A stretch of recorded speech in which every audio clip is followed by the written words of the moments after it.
हाँ जी।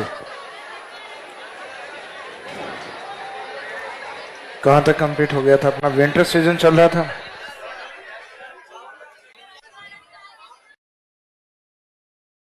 Autumn season complete हो गया था।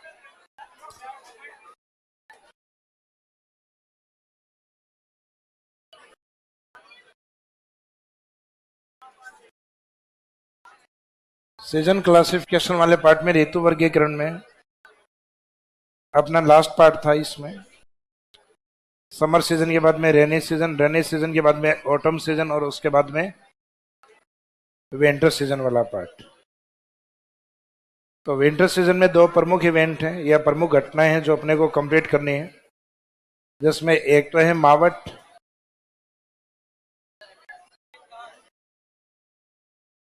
और दूसरा पॉइंट है कोल्ड वेव्स या शीतलहर।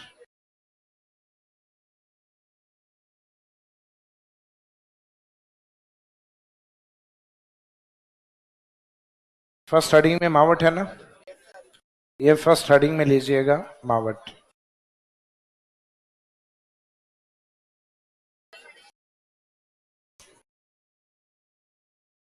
विंटर सीजन में फर्स्ट पहला इवेंट है मावट।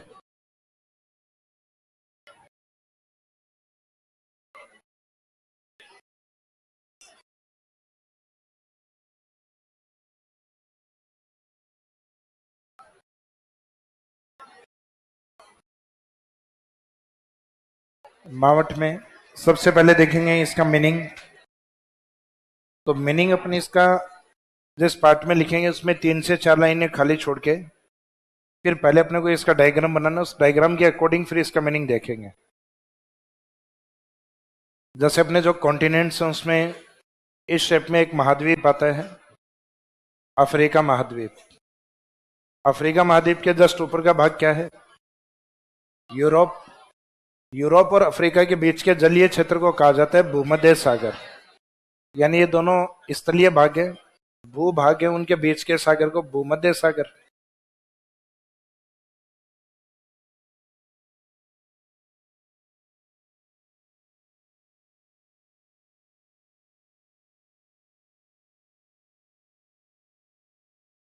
मेडिटेरेनियन सी भूमध्य सागर से और भारत की ओर चलने वाली जो विंड्स है, जो भारत के अकॉर्डिंग कौन सी डायरेक्शन से आती हैं? पश्चिम की ओर से। इनको कहा जाता है वेस्टर्न डिस्टर्बेंस, पश्चिमी विक्षोभ। विक्षोभ इसलिए कहा जाता है क्योंकि सीधी नहीं चल के इस तरीके से डाइवर्ट होते हुए चलती है, इस कारण इनको पश्चिमी विक्षोभ या जेट स्ट्रीम के रूप में मानते हैं।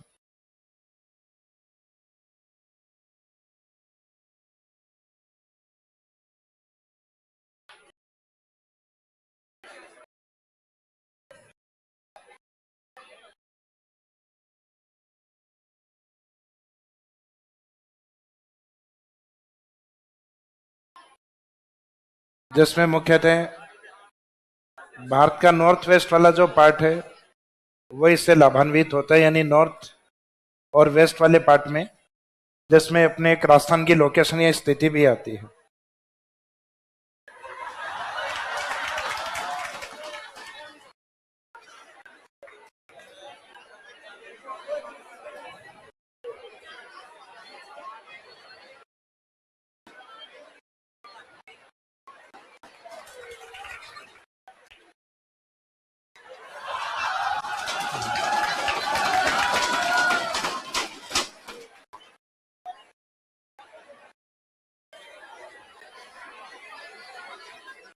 तो इसमें नॉर्थ इंडिया में रहता है जम्मू एंड कश्मीर, और इसी पास में जम्मू और कश्मीर से अलग हुआ यूटी वाला पार्ट लद्दाख। इनके पास में हिमाचल प्रदेश, हिमाचल ये पास में उत्तराखंड, पंजाब का part Haryana, north west Rajasthan, उत्तरी पश्चिमी राजस्थान। यानी माउट से राजस्थान का वो भाग लाभान्वित होते हैं जो मानसून से कम लाभान्वित होता है। राजस्थान के अंदर मानसून ड्यूरेशन में वर्षा कम कहाँ होती है? नॉर्थ वेस्ट राजस्थान में। और माउट के कारण इस भाग में अधिक वर्षा होती है। यानी राजस्थान का नदन पार्ट है गंगानगर, हनुमानगढ़ और बीकानेर वाला पार्ट, उस साइड में अच्छा गेहूं होने का मुख्य कारण एक तो वहां गगर बेसिन का उपजाऊपन है और एक सर्दियों में होने वाली वर्षा मावट। तो राजस्थान के उत्तरी पश्चिमी भाग और बाकी यूपी का भी वेस्टर्न पार्ट जिस साइड में गेहूं अधिक होता है, यूपी का वेस्टर्न पार्ट यानी जो पंजाब हरियाणा की तरफ है, यानी जो राजस्थान की तरफ है, और एक मुख्यतः दिल्ली भी इससे प्रभावित होती है। लेकिन ये इंडियन ज्योग्राफी पढ़ोगे तो उसमें सब आ जाएंगे। अपने लिए इंपॉर्टेंट पार्ट ये है क्योंकि अभी राजस्थान कवर कर रहे हैं, तो north west part of Rajasthan state, Rajasthan का उत्तरी पश्चिमी भाग, और इंडिया का भी मोस्टली वही पार्ट है, इंडिया का भी नॉर्थ वेस्ट पार्ट। तो इस साइड में ये इंडिया के अकॉर्डिंग है, ये पश्चिम की ओर से आने वाली हवाएं हैं, इस कारण इनको कहा जाता है वेस्टर्न डिस्टर्बेंस के रूप में, क्योंकि ये इस तरीके से डाइवर्ट होते हुए आती है। जेट स्ट्रीम का एग्जाम्पल है वैसे।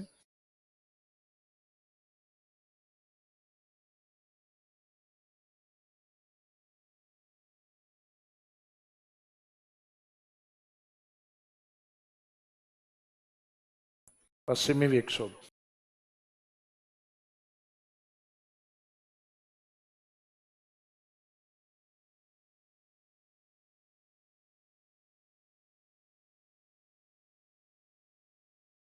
आपको ध्यान हो तो इसमें जेट स्ट्रीम वाला जो पार्ट है, ये मैंने आपको पहले भी बताया था कि हमारी जलवायु जेट स्ट्रीम या उच्च वायुमंडलीय जो पवनें होती हैं उनसे प्रभावित होती है। तो उच्च वायुमंडलीय पवन का मीनिंग होता है जेट स्ट्रीम। तो एक सीजन विशेष के अंदर अपने जो ये विंड्स आती हैं उसका कारण ये नहीं होता कि हमारे इस समय टेम्परेचर हाई और लो एयर प्रेशर होते हैं। ये फिक्स विंड्स होती हैं जो मुख्यतः लेटीट्यूड्स के बीच में शिफ्ट होती हैं, यानी अक्षांशों के बीच में कुछ स्थायी हवाएं होती हैं, जैसे कि करक और मकर रेखा के बीच में इक्वेटर लाइन की ओर चलने वाली जो विंड्स होती हैं, जो कि ट्रेड विंड्स के रूप में होती हैं, व्यापारिक पवनों के रूप में दोनों गोलार्ध में। और फिर बाद में लगभग कर्क रेखा से और 66.5 डिग्री यानी आर्कटिक सर्कल तक और नीचे अंटार्कटिक तक, यहाँ से कर्क और मकर से अपोजिट डायरेक्शन में चलने वाली ये जो विंड्स होती हैं, इनको कहा जाता है वेस्टर्लीज विंड्स, पश्चिमी हवाएं या पछुआ पवने, क्योंकि इनमें एक डायरेक्शन दोनों ही गोलार्ध में पश्चिम होती है। उत्तर वाले में अगर आप विंड्स को देखोगे तो उसमें आंसर रहेगा south west to north east की ओर चलने वाली वेस्टर्लीज यानी पछुआ पवने। सदन में देखोगे तो सदन में भी एक डायरेक्शन वेस्ट आएगी, नॉर्थ वेस्ट से साउथ ईस्ट, इसका जो कॉमन डायरेक्शन है उसको लिया जाता है, इस कारण इनको कहा जाता है वेस्टर्लीज, पश्चिम से पूर्व की ओर। जैसे ट्रेड विंड या व्यापारिक पवन है, उन दोनों में कॉमन डायरेक्शन आती है ईस्ट। जैसे इस साइड से विंड्स है, इसको अगर डिवाइड करके देखोगे तो नॉर्थ ईस्ट की ओर से आ रही है। सदन वाली को अगर आप देखोगे तो सदन वाली भी इस तरीके से साउथ ईस्ट, तो दोनों में कॉमन डायरेक्शन कौन है? ईस्ट। इस कारण जो ट्रेड विंड्स या व्यापारिक पवन होते हैं उनको कहा जाता है पूर्वाई पवन, इनको ईस्टर्लीज कहा जाता है। जबकि इसके ऊपर वाले बेल्ट में इसके अपोजिट चलते हैं वेस्टर्लीज। तो इसका मीनिंग ये वाला जो पार्ट है कर्क रेखा से ऊपर वाला, ये वेस्टर्ली जोन में आता है, यानी पछुआ पवनों के प्रभाव में आता है।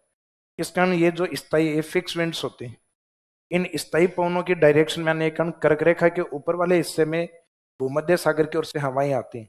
तो इनका मीनिंग वो नहीं है कि भारत में इस समय टेम्परेचर लो होते हैं, इस समय टेम्परेचर हाई और लोअर प्रेशर वाली कंडीशन काम नहीं करेगी यहाँ। इसका मीनिंग है फिक्स विंड्स होती हैं, वो इस शिफ्टिंग में यानी भूमध्य सागर वाले पार्ट में चल रही होती हैं, और काफी अधिक हाइट पर आने के कारण इसका मीनिंग इनको कोई लैंड बैरियर रोक नहीं पाता।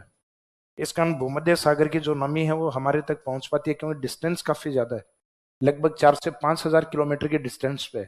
तो इतनी दूरी पे नमी तभी आ पाएगी जब ये काफी हाइट पर हो या बीच में कोई लैंड बैरियर नहीं हो। तो ऐसा तो नहीं मानेंगे कोई धरातली अवरोध इतनी दूर में कोई भी नहीं है, कई माउंटेन्स हैं, वेजिटेशनल एरिया भी है, लेकिन इसकी हाइट काफी ज्यादा होती है, लगभग 6 किलोमीटर हाइट। और 6 किलोमीटर हाइट वाले को यहाँ लगभग 8-9 किलोमीटर हाइट वाला हिमालय मिलता है, क्योंकि हिमालय में ऊंची छोटी माउंट एवरेस्ट जैसे लगभग 9 किलोमीटर हाइट तक है, तो हिमालय की एवरेज हाइट है 6 किलोमीटर। तो इसका मीनिंग आगे जो इस साइड में जो हिमालय माउंटेन है वो इन विंड्स को रोक पाता है। तो हिमालय के रोकने के कारण ह्यूमिडिटी इंडिया के नॉर्थ वेस्ट वाले पार्ट में बढ़ जाती है, और ह्यूमिडिटी बढ़ने के कारण और इंडिया में होने वाली जो 4 वर्षा हैं, एक तो प्री मानसून, एक मानसून, एक retreating monsoon. Retreating monsoon Bharat में होता है अक्टूबर के बाद नवंबर और दिसंबर में तमिलनाडु में, और दिसंबर के बाद से और मुख्यतः मार्च के बीच में जो वर्षा होती है मावट, वो केवल इंडिया में होने वाली कुल वर्षा का कितना भाग है? केवल 2%। जबकि राजस्थान में सिर्फ दो ही वर्षा होती हैं, एक तो मानसून और एक मावट। तो राजस्थान के अंदर मावट का इफेक्ट कितना है? 10%। तो राजस्थान में कुल कितने प्रकार की वर्षा होती है? दो, एक मानसूनी सीजन में और एक होती है विंटर सीजन में मावट। जबकि भारत में चार प्रकार की वर्षा है। मानसून पहले की वर्षा, ये होती है जून से जस्ट पहले, अप्रैल और मई में, इसको कहा जाता है प्री मानसून, अप्रैल मई को। फिर जून से लेके अक्टूबर तक आता है अपने मानसून, जो इंडिया में 75% वर्षा करवाता है, इंडिया के अकॉर्डिंग 75। उसके बाद में रेडिएटिंग मानसून। तो जो रेडिएटिंग मानसून होता है वो इंडिया में मुख्यतः तमिलनाडु के लिए, जो लगभग 10-12%, यानी प्री मानसून और रेडिएटिंग मानसून ये लगभग 23% वर्षा करवाता है। और फिर इंडिया में बच गया माउट विंटर सीजन मानसून। तो भारत में मानसून के तीन पार्ट हो गए, pre monsoon, monsoon, radiating monsoon.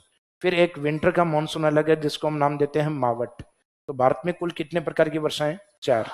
हमारे एक तो प्री मानसून वाली नहीं आती, अपने तो मानसून आ जाए बड़ी बात है। तो इसका मीनिंग एक तो प्री मानसून और एक रेडिएटिंग मानसून, ये दो हमारे यहाँ नहीं आते। तो मावट का अपने राजस्थान के अकॉर्डिंग अगर देखा जाए तो परसेंटेज 10%, और इंडिया में कुल वर्षा में इसका योगदान काफी कम है। कारण क्योंकि इतनी डिस्टेंस आ रहे हैं तो ह्यूमिडिटी बहुत कम पहुंच पाती है। तो इंडिया के अकॉर्डिंग केवल ये 2% हिस्सा है, जबकि राजस्थान में ऑलरेडी वर्षा क्या होती है? कम होती है।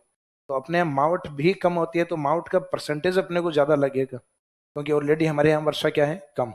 जबकि इंडिया में वर्षा काफी अधिक, हमसे भी डबल है, लगभग 125 सेंटीमीटर, जबकि हमारा एवरेज 57.5 सेंटीमीटर, 57.5 सेंटीमीटर। तो अब यहाँ मावट का डेफिनेशन अगर पूछा जाए तो इस डायग्राम के अकॉर्डिंग दिया जाता है कि भारत में शीत ऋतु में होने वाली वर्षा मावट कहलाती है, जो भूमध्य सागर से पश्चिमी विक्षोभ के द्वारा आती है। तो इसका मीनिंग है इसमें सारी चीजें कवर हो गई। अब एग्जामिनर जरूरी नहीं कि सारे ही वर्ड्स हैं उसमें प्रेजेंट रखे डेफिनेशन में, वो केवल एक शब्द को दे सकता है। जैसे विंटर सीजन की रेनफॉल को क्या कहा जाता है, यानी शीतकाल की वर्षा को क्या कहा जाता है? तो आंसर रहेगा मावट। भूमध्य सागर से आने वाली वर्षाओं को क्या कहा जाता है? तो भी आंसर वही रहेगा, मावट। पश्चिमी विक्षोभ के द्वारा, इस शब्द को एग्जाम में कई बार यूज किया गया है। पश्चिमी विक्षोभ की वर्षाओं को भारत में क्या कहा जाता है? मावट। या फिर डेफिनेशन में मेंस में जब लिखो तो तीनों को एक साथ लेके लिखो कि शीतकालीन वर्षा जो भूमध्य सागर से पश्चिमी विक्षोभ के द्वारा आती है उनको क्या कहा जाता है? मावट कहा जाता है। तो पहले डायग्राम बनाइए फिर डेफिनेशन लिखेंगे। तो ये वाला एक बार इस पे 3-4 लाइन का छोड़ दीजिएगा, पहले ये डायग्राम बना लीजिए।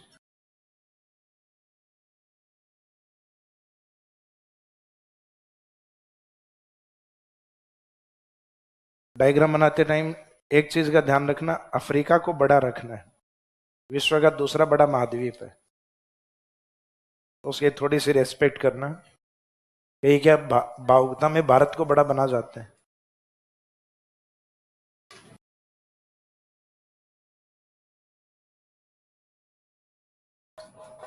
और आज भावनाओं का ज्वार थोड़ा ज्यादा आया हुआ है, क्योंकि हमारा 75वां गणतंत्र दिवस है। स्वतंत्र कौन बोल रहा है बीच बीच में?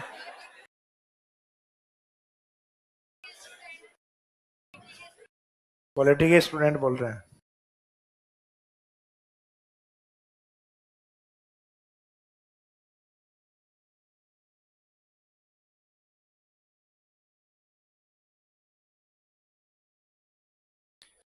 सुबह स्टूडेंट्स में से गया सर रंगारंग करवाओ, और एक जना आ गया 4 पन्ने लिख के, कल रात को लिखे, पूरी रात उसने सही।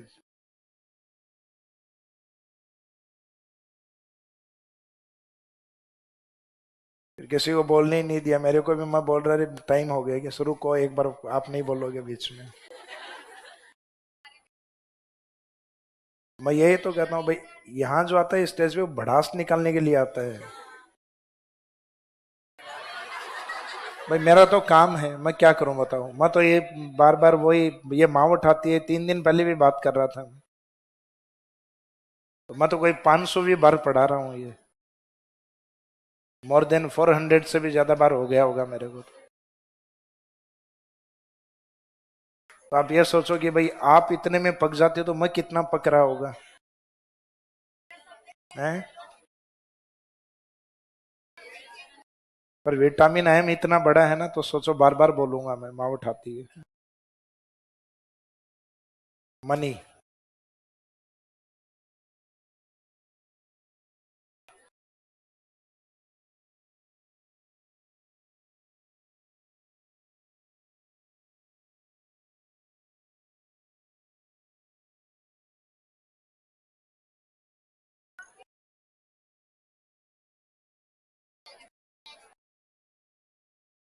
आपके बैच में लास्ट में, लास्ट में।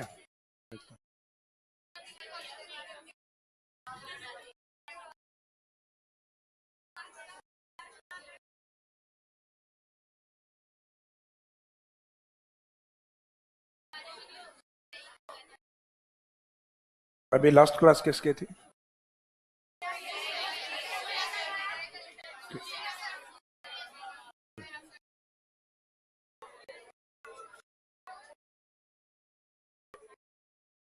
सूर्यादी बोस।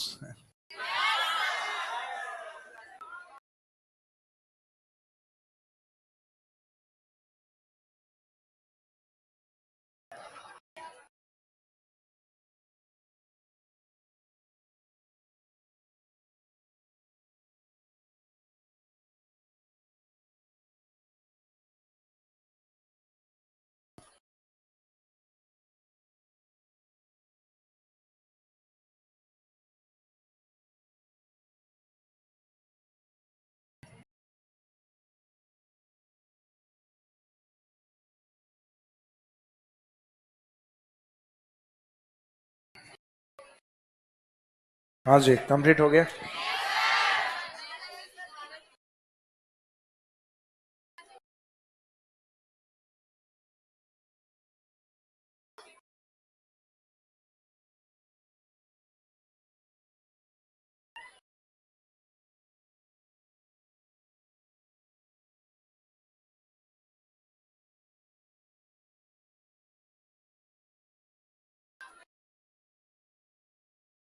कौन सा? हाँ, ये इंडिकेट ये किया है कि मावट का जो इफेक्ट होता है वो इंडिया के कौन से पार्ट में होता है? नॉर्थ वेस्ट में। नॉर्थ वेस्ट में कौन कौन आते हैं? जम्मू एंड कश्मीर, लद्दाख। वो इन एरियाज के नाम बताएं। तो जम्मू एंड कश्मीर, लद्दाख, हिमाचल प्रदेश, उत्तराखंड, ये भी पार्शियली इफेक्ट होते हैं। पंजाब, हरियाणा, इसके आगे वेस्टर्न यूपी, पश्चिमी यूपी। तो वेस्टर्न यूपी का मीनिंग इधर वाला यूपी जो पंजाब हरियाणा की ओर। उसके बाद में नॉर्थ वेस्ट राजस्थान। तो अपने लिए राजस्थान वाला पार्ट ज्यादा इंपॉर्टेंट। भारत को ऐसे कैसे बनाया?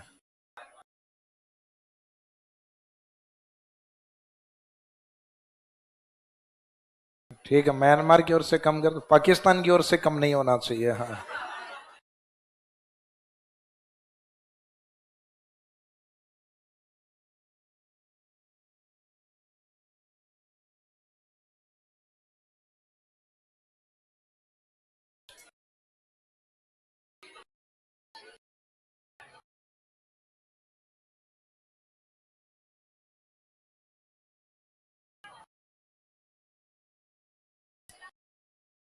हाँ जी, कंप्लीट हो गया।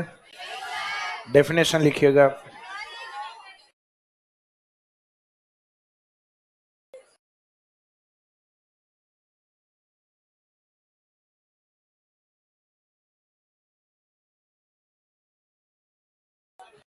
देखो इस साइड में जो वाटर बॉडीज है वो कई हैं। यहाँ मेडिटेरेनियन सी, यहाँ एड्रियाटिक सी, और इस साइड में यहाँ था अपना रेड सी, लाल सागर। इसमें कई बार ये भूमध्य सागर के साथ ये नाम भी आता है, लाल सागर।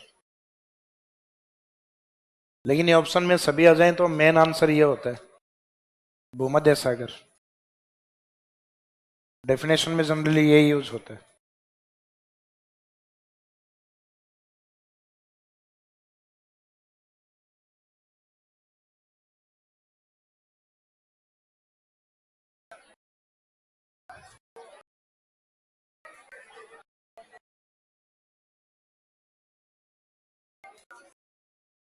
Suez, Suez canal.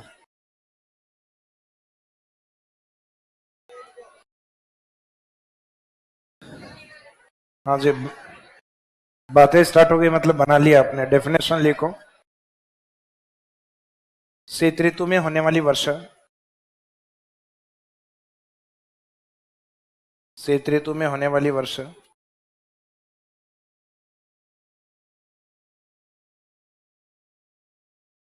Winter season rainfall.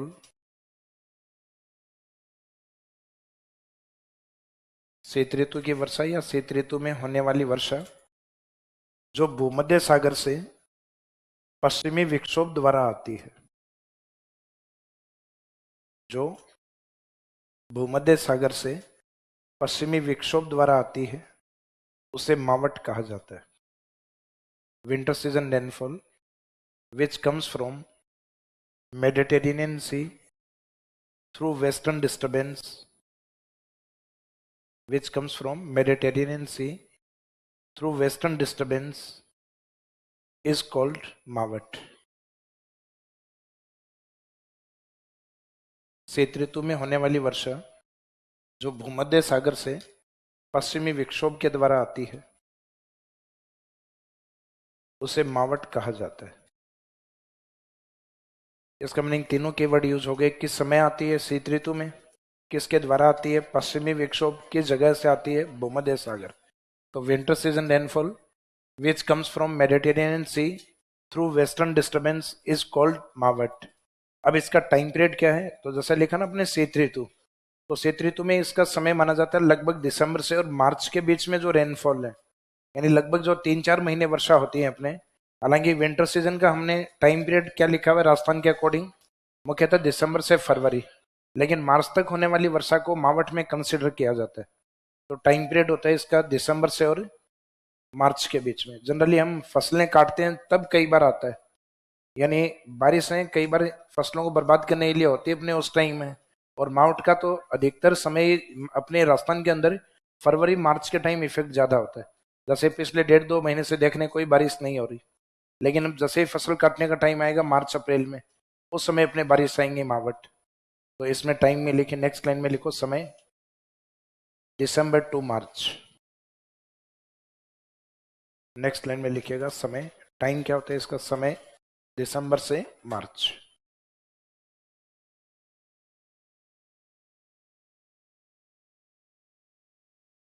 फिर नेक्स्ट लाइन में लिखो लाभान्वित फसलें, बेनिफिशियरी क्रॉप्स। बेनिफिशियरी क्रॉप्स में कौन सी हैं? लाभान्वित फसलों में कौन सी हैं?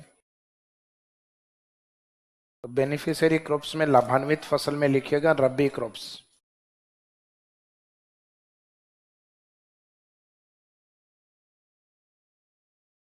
क्योंकि सर्दियों वाली जो फसलें होती हैं इस समय रबी फसलें होती हैं, और उसमें ब्रैकेट में लिख दीजिए सर्वाधिक गेहूं।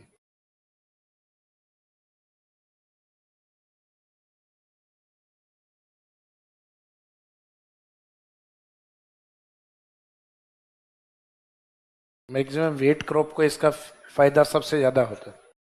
गेहूं को लाभ अधिक होने के कारण इस बारिश को गोल्डन ड्रॉप्स भी कहा जाता है, क्योंकि गेहूं का रंग कैसा होता है?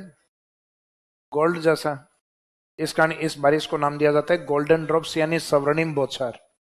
इसका लाभ है वो सबसे ज्यादा गेहूं को होने के कारण इसको ये दूसरा नाम दिया जाता है। लास्ट में लिखेंगे अपन, या इस जो अभी लिखा ना गेहूं वाला, इसे जस्ट नीचे नोट में एक लाइन लिख दीजिएगा। मावट को गोल्डन ड्रॉप्स भी कहा जाता है।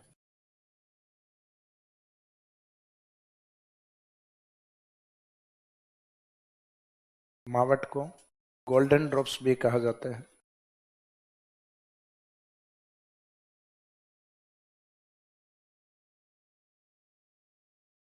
मावट को गोल्डन ड्रॉप्स भी कहा जाता है क्योंकि इसके द्वारा सर्वाधिक लाभान्वित फसल गेहूं है। मावट is also known as golden drops because wheat is most beneficiary crop. मावट is also known as golden drop या golden drops। मावट को गोल्डन ड्रॉप्स भी कहा जाता है क्योंकि इसके द्वारा सर्वाधिक लाभान्वित फसल गेहूं है। तो जैसा गेहूं का जो रंग होता है उसके अकॉर्डिंग इसको नाम दिया गया है। तो गेहूं का रंग जनरली कैसा होता है? सामान्यतः गेहूं का रंग गोल्ड जैसा ही होता है। हालांकि गेहूं को भी अपन ने एक रंग बना रखा है गेहूं का।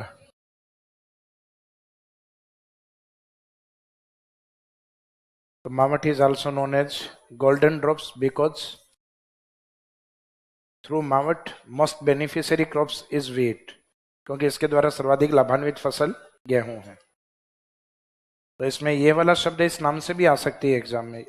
ये अच्छा क्वेश्चन है, इस नाम से आती है तो फिर कम लोग कर पाते हैं इसको, गोल्डन ड्रॉप्स वाले को।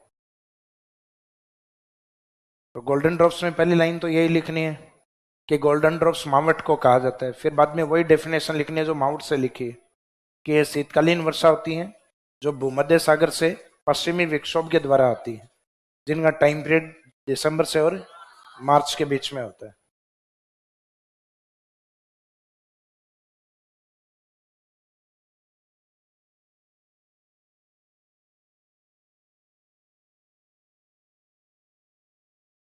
राजस्थान में जो टोटल एनुअल रेनफॉल है, कुल वार्षिक वर्षा है,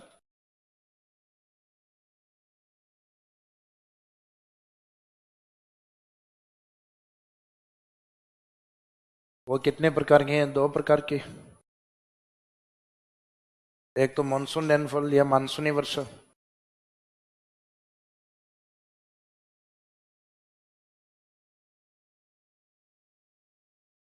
मानसून रेनफॉल ये तो होता है राजस्थान में कुल वर्षा में 90% वर्षा इससे होती है, मानसून से। एक विंटर सीजन मानसून जिसको हम क्या बोलते हैं, मावट।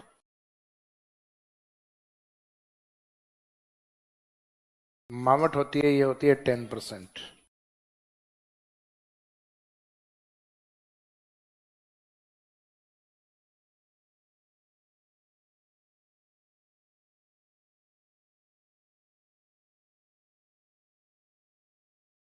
Total annual rainfall in Rajasthan दो पार्ट्स में डिवाइड कर देना। मानसूनी रेनफॉल एट 90, यानी जो पहले अपन ने मानसून में पढ़ा था उसका परसेंटेज 90। मावट का अगर पूछा जाए तो 10। या सिंपल एक बार अधीनस्थ बोर्ड ने किसी एग्जाम में ये भी क्वेश्चन पूछ लिया था, राजस्थान में कुल वार्षिक वर्षाएं कितने प्रकार की होती हैं? दो प्रकार की होती हैं, एक तो मानसूनी रेनफॉल होता है और एक मावट होता है। मावट को विंटर सीजन रेनफॉल भी कहा जाता है, शीतकाल की वर्षा, जो डेफिनेशन में लिखा है अभी।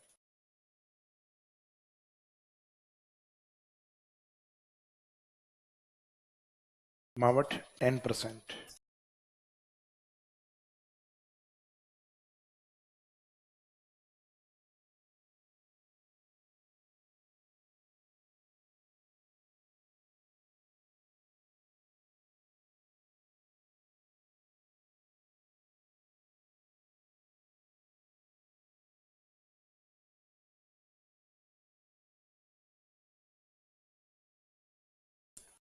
वाइल इन इंडिया 2%, जबकि भारत में कितना परसेंट माना जाता है मावट? तो इंडिया की वर्षा को अगर 100% माना जाए तो भारत में परसेंटेज लिया जाएगा 2%। तो इसका मीनिंग ये जो परसेंटेज अपन ने इंडिकेट किया ये एक रीजनल एरिया का, अपने क्षेत्र का है, राजस्थान का। ऑल ओवर इंडिया के लिए परसेंटेज रहता है 2%।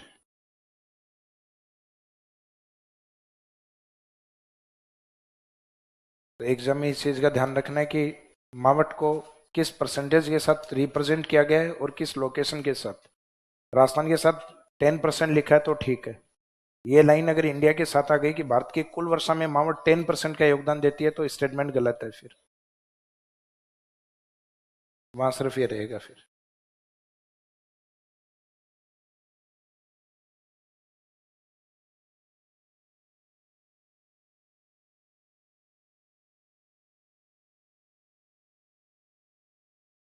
मावट के बाद में दूसरी घटना अपनी कौन सी है?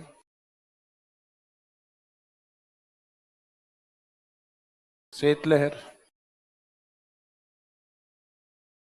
अच्छा, इसमें माउंट में एक सेकंड, कुछ पॉइंट और हैं। माउंट में एक मानसून को क्या बोला जाता है माउंट का, वो कवर नहीं हुआ। जैसे एग्जाम में आपको ऑप्शन दिया गया मावट, एक भारतीय मानसून को क्या कहा जाता है, साउथ वेस्ट मानसून।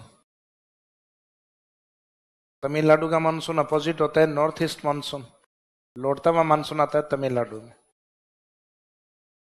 एक ऑप्शन दिया गया आपको शीतोष्ण कटिबंधीय मानसून। क्वेश्चन है कि शीतकाल में आने वाले मानसून को क्या कहा जाता है? A answer, winter season rainfall is known as, शीतकाल के मानसून को क्या कहा जाता है? ए आंसर, नेगेटिव मार्किंग नहीं है। B answer, C answer, D answer, दोनों में।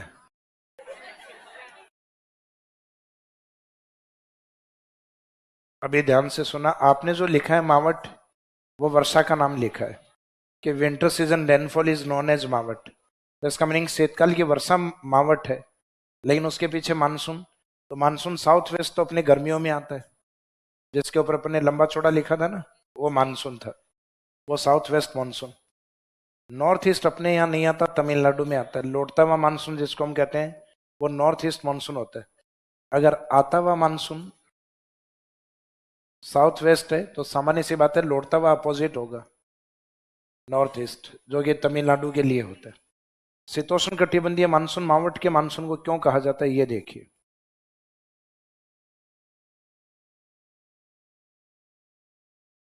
जैसे अपनी जो 0 डिग्री है, वो 0 डिग्री से और कर्क रेखा तक का जो पार्ट है, ये सामान्यतः हाई टेम्परेचर वाला पार्ट होता है। इसको जनरली हम कहते हैं ट्रॉपिकल जोन, उष्ण कटिबंध, यानी गर्म जलवायु वाला एरिया। ट्रॉपिक ऑफ कैंसर के बाद में ऊपर लगभग 60 डिग्री का जो भाग है, वो अपना शीतोष्ण कटिबंध होता है, टेम्परेट जोन।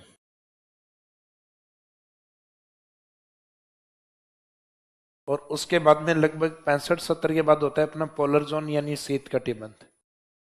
तो ये हवाएं जो वेस्टर्ली जो विंड्स होती हैं, जैसे कि अभी थोड़ी देर पहले आपको बताया था कि 0 डिग्री की ओर आने वाली जो विंड्स होती हैं इस साइड में, ये ट्रेड विंड्स होती हैं, व्यापारिक पवनें। व्यापारिक पवनें जिस कटिबंध में चलती हैं वो होता है मुख्यतः उष्ण कटिबंध, ट्रॉपिकल जोन। एक नेक्स्ट होता है शीतोष्ण या टेम्परेट जोन। टेम्परेट जोन में चलने वाली विंड्स होती हैं वेस्टर्लीज, यानी पछुआ पवनें, इनके अपोजिट। इसमें चलने वाली इन विंड्स को क्या कहा जाता है, वेस्टर्लीज। फिर इनके अपोजिट वापस ध्रुवों की ओर से आने वाली पवनें होती हैं ध्रुवीय पवनें। ध्रुवीय पवनें हमेशा ठंडी होती हैं, वो होती हैं शीत कटिबंध में। तो इसका मीनिंग ये हुआ कि उष्ण कटिबंध के ऊपर वाला जो पछुआ पवनों का जो एरिया होता है, वो होता है टेम्परेट जोन, यानी शीत और उष्ण के बीच वाला एरिया, शीत प्लस उष्ण यानी शीतोष्ण। इस कारण इस एरिया में आने वाले मानसून को कहा जाता है शीतोष्ण। दूसरा इसको नाम दिया जाता है भूमध्य सागरीय मानसून, यानी मेडिटेरेनियन सी मानसून भी कहा जाता है। एक इंडिया में जिस ओर से ये विंड्स एंट्री करती हैं, तो इन विंड्स के डायरेक्शन को अगर लेके आप डिवाइड करोगे, तो इसमें आंसर निकलेगा नॉर्थ वेस्ट। क्योंकि विंड्स में जहां से स्टार्ट हो रही है उसके अकॉर्डिंग नाम दिया जाता है, ना कि आगे वाली दिशा। तो आंसर रहता है नॉर्थ वेस्ट मानसून। तो डायरेक्शन के अकॉर्डिंग इसका नाम अगर लिखा हुआ है तो आंसर आएगा नॉर्थ वेस्ट। किस भाग से आ रहा है उसके अकॉर्डिंग लिखा हुआ है तो भूमध्य सागरीय मानसून। और मुख्यतः कौन से क्लाइमेट जोन में आता है उसके अकॉर्डिंग नाम हो, तो उसके अकॉर्डिंग अगर नाम हो तो आंसर रहेगा टेम्परेट जोनल मानसून, शीतोष्ण कटिबंधीय मानसून। तो इसका मीनिंग मावठ या शीतकालीन मानसून के कई सारे नाम हैं। तो एग्जाम में फैक्चुअली क्वेश्चन आ सकता है, तो माउथ वाले में लास्ट में नोट में एक पॉइंट लिख देना, शीतकालीन मानसून को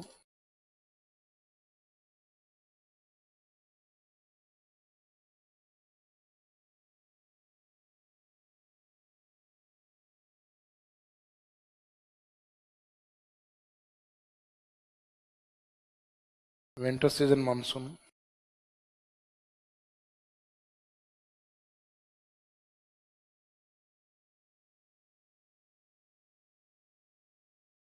winter season monsoon is known as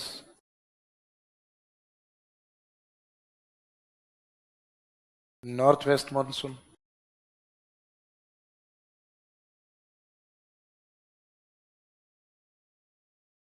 उत्तरी पश्चिमी मानसून, ये ना हो तो उसके बाद में भूमध्य सागरीय मानसून।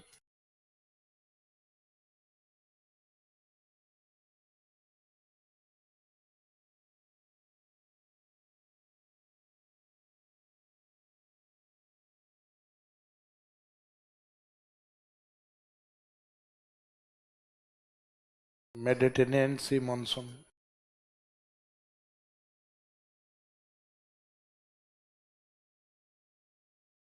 या फिर जिस जोन में आता है उसके अकॉर्डिंग इसको शीतोष्ण कटिबंधीय मानसून।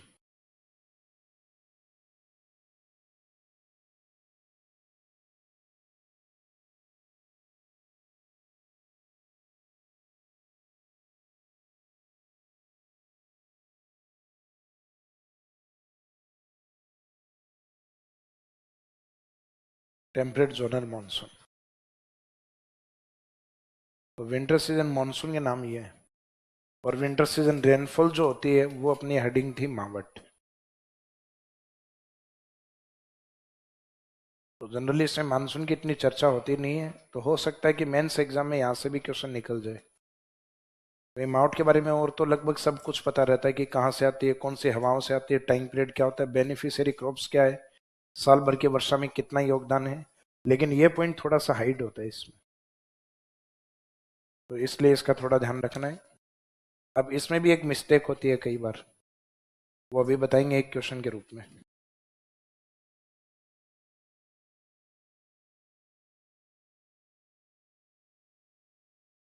सर मावट की आर्द्रता का मुख्य स्रोत भूमध्य सागर है क्या, तभी लिखवाया है। ये भूमध्य सागर से आने का मीनिंग है कि ह्यूमिडिटी मुख्यतः उस पार्ट से आती है। भूमध्य सागर, लाल सागर, एड्रियाटिक सी। तो भूमध्य सागर भी वैसे किसका पार्ट है? Atlantic ocean.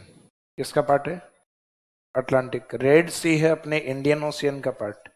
तो मुख्यतः भूमध्य सागर का हिस्सा मानी जाती है, यानी अटलांटिक की ओर से मुख्यतः ये ह्यूमिडिटी आ रही होती है।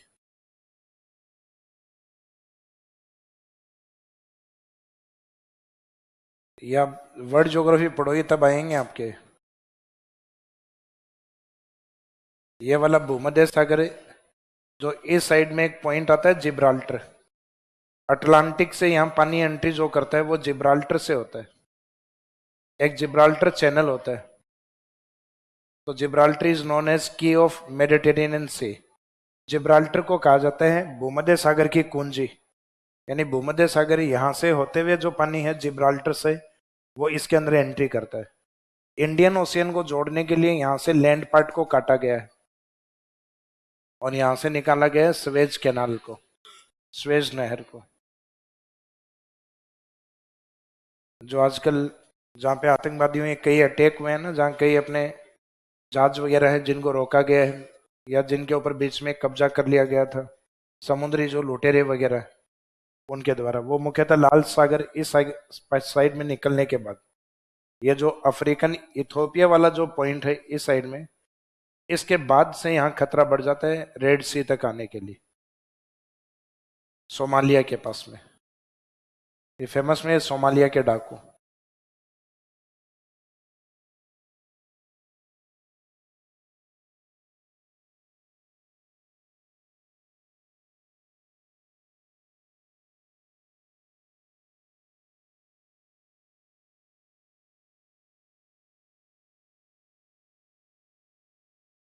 यहाँ पे इंडिया वाले मैप जो लिखा था ना आपने, जहाँ नॉर्थ वेस्ट राजस्थान जो लिखा था, उसके आगे ब्रैकेट में लिख देना मैक्सिमम श्री गंगानगर हनुमानगढ़।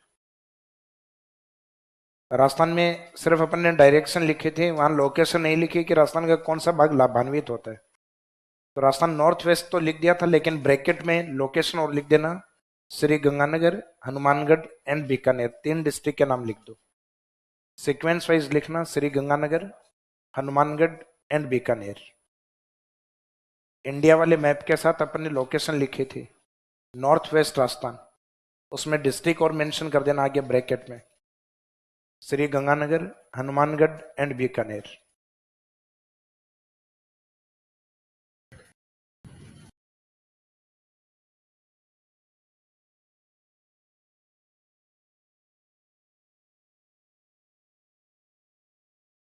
ये जो मैप बनाया था इसमें यहाँ नॉर्थ वेस्ट राजस्थान लिखा हुआ था। यहाँ मैक्सिमम नंबर फर्स्ट अपने या रैंक वाइज लिख दो श्री गंगानगर, नंबर सेकंड हनुमानगढ़, और नंबर थर्ड बीकानेर, ये वाला पार्ट। तो डायरेक्शन तो लिखा हुआ ही है ना, सिर्फ अपने को श्री गंगानगर हनुमानगढ़ ये याद रखना है।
ये जितने भी स्टेटमेंट लिखे हैं राजस्थान के सेंस में लिखे हैं अपन ने।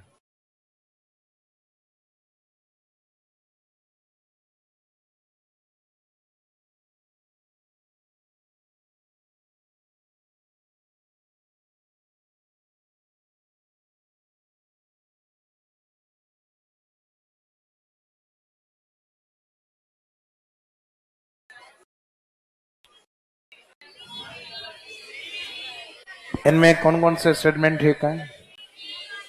ए answer, A answer, B answer. Question यही है, सामने स्टेटमेंट लिखे हुए हैं, इनमें सही कौन से हैं? स्टेटमेंट पहला है, मावट राजस्थान के नॉर्थ वेस्ट भाग को प्रभावित करती है। फिर राजस्थान में वार्षिक वर्षा में मावट का योगदान 10%। इन राजस्थान के अकॉर्डिंग ये लिखे हुए हैं सब। यह भूमध्य रेखीय वर्षा होती है, इसके द्वारा लाभ सर्वाधिक खरीफ फसलों को होता है। तो इसमें कौन कौन से स्टेटमेंट सही है? A answer, A answer, B answer, C answer, D answer. C is the correct answer.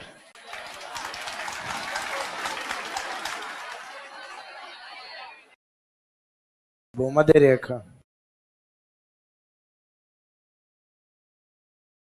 भूमध्य रेखा यहाँ होती है भारत के सदन में अफ्रीका के बीच में।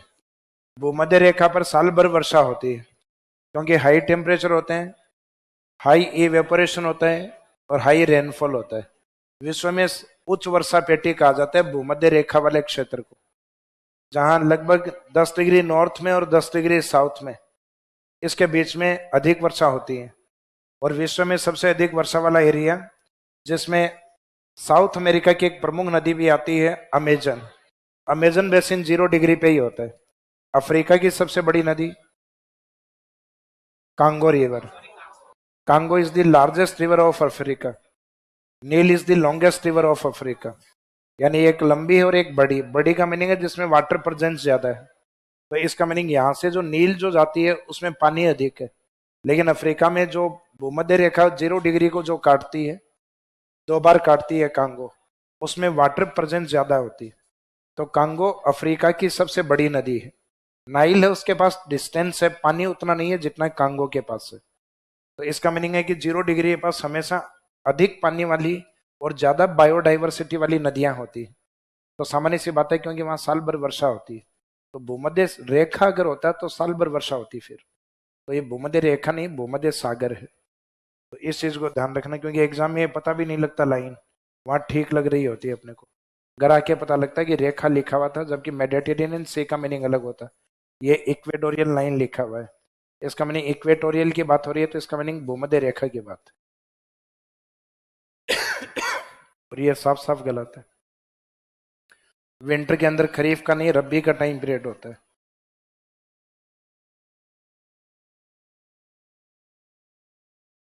अब जो इसमें विंटर सीजन में दूसरी प्रमुख घटना है वो लिखिएगा, शीतलहर।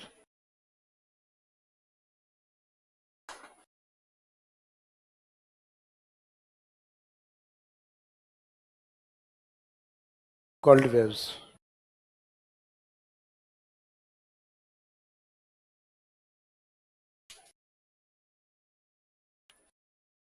शीतलहर में 2-3 पॉइंट है जिनको अपने को कवर करना है। एक तो मीनिंग क्या है शीतलहर का,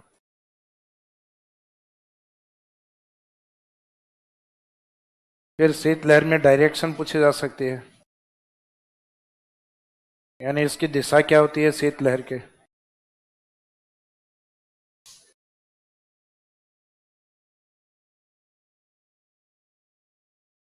फिर इसका टाइम पीरियड या समय क्या होता है शीतलहर का आने का।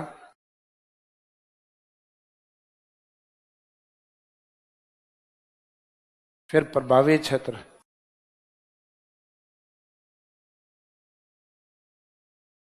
तो जो अफेक्टेड रीजन है, प्रभाव क्षेत्र है वो कौन सा है इसका। तो शीतलहर वाला जो पार्ट है वो राजस्थान में,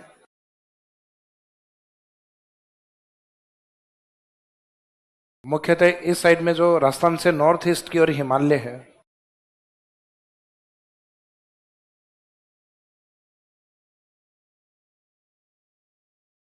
हिमालय रीजन का मीनिंग विंटर में हिमालय में कंडीशन होती है, टेम्परेचर कम होते हैं और एयर प्रेशर हाई होता है, वायु दाब उच्च होते हैं। जबकि हिमालय की तुलना में अपन 0 डिग्री की तरफ है, भूमध्य रेखा की तरफ, तो हिमालय की तुलना में हमारे टेम्परेचर क्या है। तो हम अपने सीजन के अकॉर्डिंग नहीं करें, हमें तो पता है कि हमारे टेम्परेचर इस समय कम है, लेकिन हम कंपैरिजन किससे कर रहे हैं, हिमालय से। तो हिमालय से कंपैरिजन करोगे तो राजस्थान के इस साइड के टेम्परेचर थोड़े ज्यादा है, तो एयर प्रेशर हमारे क्या होगा, तो वहां टेम्परेचर डाउन होने का मीनिंग विंड फ्लो उधर से बनेगा अब सर्दियों में।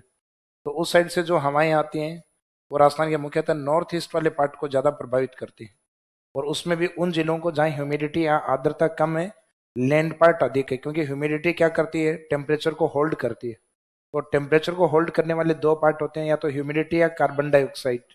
तो इस क्षेत्र में एक तो अपने जल नहीं है, तो इसका मीनिंग है कि जल नहीं है तो मिट्टी जो होती है वो जल्दी ठंडी और जल्दी गर्म, अगर गर्मियां होती तो जल्दी गर्म होती, जैसे चूरू। और अगर गर्मियां नहीं है, टेम्परेचर कम है राजस्थान में, तो मिट्टी उतनी जल्दी ठंडी भी होगी। तो सर्दियों में सबसे ठंडा जिला अपना चूरू होता है, गर्मियों में वही जिला सबसे गर्म होता है। चूरू राजस्थान में वो जिला है जो टेम्परेचर पूरे साल में सबसे ज्यादा अप डाउन होता है, जहाँ रेंज ऑफ टेम्परेचर सबसे ज्यादा देखने को मिलती है। गर्मियों में लगभग 50 डिग्री को टच करके आता है चूरू, सर्दियों में 0 डिग्री को। इसका मीनिंग पूरे साल में 50 डिग्री का डिफरेंस होता है टेम्परेचर अप डाउन में। तो रेंज ऑफ टेम्परेचर सबसे ज्यादा किसकी जाती है, पूरे साल में चूरू की जाती है। एक दिन में अप डाउन करता है जैसलमेर, ये लिखवाए भी थे मैंने आपको। तो इसके अंदर शीत लहरों का जो इफेक्ट होता है वो अपने राजस्थान के इस वाले भाग में ज्यादा होता है, जैसे चूरू, चूरू के टच में आता है। चूरू एक जगह आती है रतनगढ़, वहां पे सीकर का एक पार्ट टच में आता है, फतेहपुर। तो चूरू के टेम्परेचर और सीकर फतेहपुर के टेम्परेचर बहुत जल्दी डाउन होते हैं। कारण वही है, जमीन में नमी कम है और मुख्यतः वेजिटेशनल एरिया कम है। जैसे आप वेजिटेशन या वनस्पति वाला टॉपिक पढ़ोगे, उसमें आपको बताएंगे राजस्थान में सबसे कम वन किस जिले में है, चूरू के अंदर सबसे कम फॉरेस्ट है चूरू में। तो ये शीत लहरों का इफेक्ट सीधा आता है चूरू, चूरू के बाद में इसके टच वाला डिस्ट्रिक्ट सीकर, फिर इन्हीं दोनों के टच में इस साइड में नॉर्थ वेस्ट की ओर है बीकानेर। तो शीत लहरों का इफेक्ट इन जिलों में सबसे ज्यादा होता है। गंगानगर हनुमानगढ़ पे थोड़ा कम इफेक्ट इसलिए होता है क्योंकि उन एरिया में कैनाल के द्वारा सिंचाई होती है, नहरों के द्वारा, तो इसका मीनिंग वहाँ वाटर प्रेजेंस ज्यादा है, उनके एटमोस्फेयर में ह्यूमिडिटी ज्यादा है इन जिलों की तुलना में। तो ह्यूमिडिटी या नमी ज्यादा होगी तो इसका मीनिंग वो टेम्परेचर को ज्यादा होल्ड कर पाएंगे। ज्यादा होल्ड करने का मीनिंग है कि वहाँ टेम्परेचर थोड़े ज्यादा होते हैं, जबकि इन जिलों में टेम्परेचर और ज्यादा डाउन होते हैं, चूरू, सीकर और बीकानेर। और कुछ इंडिविजुअल एरियाज देखो, जैसे गुरु शिखर का माउंट आबू एरिया, तो वहां कम होने का कारण होता है उसकी हाइट, क्योंकि जितनी अधिक हाइट पर जाओगे तो टेम्परेचर कम, वहां तो गर्मियों में भी टेम्परेचर कम रहते हैं। भाई राजस्थान के अदर एरिया से अगर कंपैरिजन करें, तो चूरू में अगर 45-50 डिग्री टेम्परेचर है तो माउंट आबू में मिलेगा 34-35 डिग्री, यानी लगभग 8 से 10 डिग्री सेल्सियस का गैप मिलेगा आपको। ताकि माउंट आबू जाते हैं आपको यूं लगे कि भाई यहाँ मौसम थोड़ा ठीक है, और थोड़ा ठीक इसलिए लगता है क्योंकि हाइट पर। अब इसमें मीनिंग या अर्थ में तो आपको पता है कि लगभग लू का जो अपोजिट है वो लिखा जाता है। तो लू होती है अपने गर्म हवाएं, जबकि ये होती हैं ठंडी हवाएं। तो शीत ऋतु में हिमालय की ओर से आने वाली ठंडी हवाओं को शीत लहर कहा जाता है। डायरेक्शन मॉनसून के opposite, from north east to south west. जैसे जैसे गुजरात में एंट्री करेंगे, शीत लहरों का इफेक्ट धीरे धीरे समाप्त हो जाएगा, क्योंकि अपने को पता है समुद्र तट वाले जो राज्य हैं या इक्वेटर लाइन की ओर हैं, शीत लहरों का इफेक्ट नहीं होता। तो जैसे जैसे राजस्थान को एक क्रॉस करेंगे तो शीत लहरों का इफेक्ट राजस्थान के कौन से भाग में अधिक होता है, नॉर्थ ईस्ट में ज्यादा होता है, इस वाले पार्ट। आगे की ओर बढ़ते बढ़ते इनका इफेक्ट कम या लगभग धीरे धीरे समाप्त हो जाएगा। Direction north east to south west, उत्तर पूर्व से दक्षिण पश्चिम की तरफ, मानसून के अपोजिट होती है। समय समय शीत लहरों का मुख्यतः जनवरी, हो सकता है दिसंबर में आपके सर्दियां नहीं पड़े, लेकिन जनवरी खाली कभी नहीं जाएगा। जैसे इस बार भी न्यू ईयर स्टार्ट होते ही काम स्टार्ट हो गया था इनका, 1 से लेके और 7 जनवरी तक कंटिन्यूस 7 दिन तक। तो लोग कह रहे थे ना सर्दी किसको कह रहे हैं, तो उनको पता लग गया था इस बार सर्दी किसे कहा जाता है। तो शीत लहरों का इफेक्ट रहा था और हर साल लगभग जनवरी में ही होता है। तो इसका मीनिंग है कि शीत लहरों में ये तो है नहीं कि ये मार्च, अप्रैल, मई और जनवरी ऐसे ऑप्शन रखेंगे। इस कमिंग शीत लहरों में सारे जो ऑप्शन है वो सारे सर्दियों वाले ही रहेंगे, यानी नवंबर, दिसंबर, जनवरी, फरवरी ये महीने ऑप्शन में रहेंगे, तो उसमें आंसर क्या रहेगा? जनवरी। और प्रभावित क्षेत्र, तो प्रभावित क्षेत्र में नाम रहेंगे चूरू, सीकर एंड बीकानेर। चूरू को फर्स्ट रखना है। शीत लहरों का इफेक्ट सबसे ज्यादा होता है, इस कारण सर्दियों में सबसे ठंडा जिला कौन है? चूरू। तो मीनिंग लिख पहले।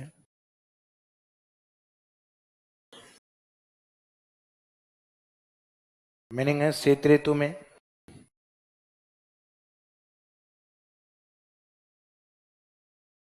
शीत ऋतु में हिमालय की ओर से आने वाली ठंडी हवाओं को शीत ऋतु में हिमालय की ओर से आने वाली ठंडी हवाओं को शीतलहर कहा जाता है।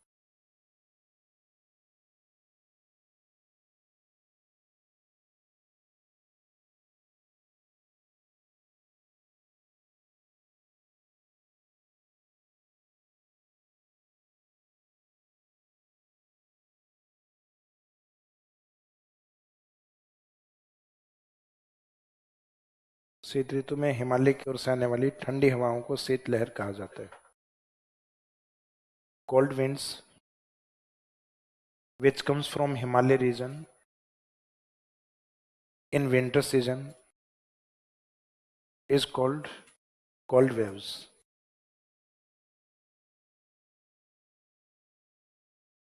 शीत ऋतु में हिमालय की ओर से आने वाली ठंडी हवाओं को शीतलहर कहा जाता है।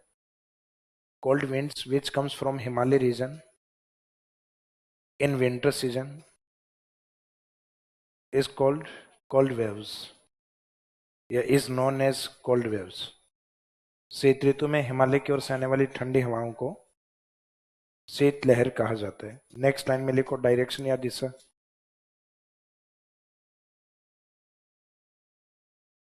दिशा from north east to south west, उत्तर पूर्व से दक्षिण पश्चिम की ओर। मानसून के अपोजिट लिखनी है। मानसून होता है अपने दक्षिण पश्चिम से उत्तर पूर्व की ओर, ये लिखनी है उत्तर पूर्व से दक्षिण पश्चिम की ओर। From north east to south west. Time या समय जनवरी।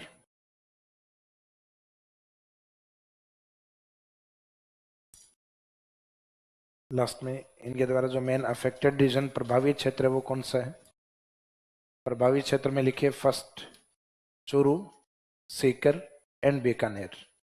चूरू को अंडरलाइन कर दीजिए। इसका मीनिंग सर्दियों में सबसे ठंडा जिला कौन है? चूरू। अफेक्टेड रीजन प्रभावित क्षेत्र में Churu, then seeker and Bikaner. Churu, Sikar, Bikaner.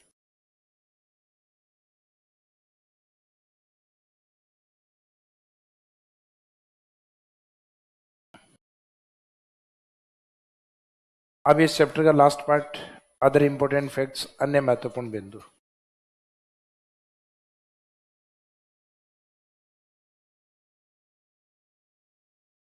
Other important facts में जैसा कि आपको बताया था कि समवर्षा रेखा, समवायुदाब रेखा, इसमें अपन कंप्लीट करते हैं। तो समवर्षा रेखा तो कल कवर कर चुके हैं, सिर्फ एक बचा है समवायुदाब रेखा। तो आइसो हाइट कंप्लीट हो गई है, आइसो बार बची। आइसो बार लाइन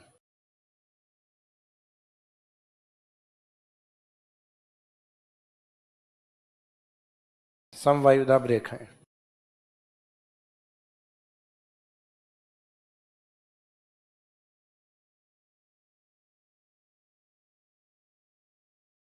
समवायुदाब रेखाओं का मीनिंग क्या है? तो समवर्षा रेखा का मीनिंग क्या था?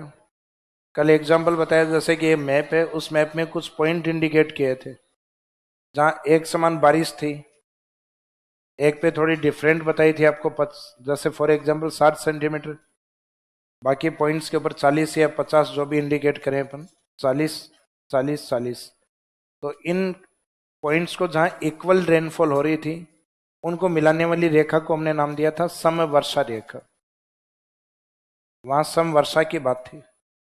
तो इक्वल रेनफॉल वाले जो पॉइंट्स हैं या प्लेसेज हैं उनको कनेक्ट करने वाली लाइन को समवर्षा रेखा। तो सेम ऐसे ही समवायुदाब होती है कि मानचित्र में या चार्ट में एक समान वायुदाब वाले स्थानों को जोड़ने वाली रेखाओं को समवायुदाब रेखा। जहां वर्षा यूज की थी वर्षा की जगह यहाँ शब्द यूज क्या होगा, वायु दाब। इक्वल एयर प्रेशर होना चाहिए। तो इक्वल एयर प्रेशर जैसे इन 3 पॉइंट पे एक जैसा वायु दाब है और उनको कनेक्ट कर दिया जाए, तो ये जो लाइन होगी ये होगी आइसोबार लाइन सम वायु दाब रेखा। तो मैं डेफिनेशन लिखिएगा।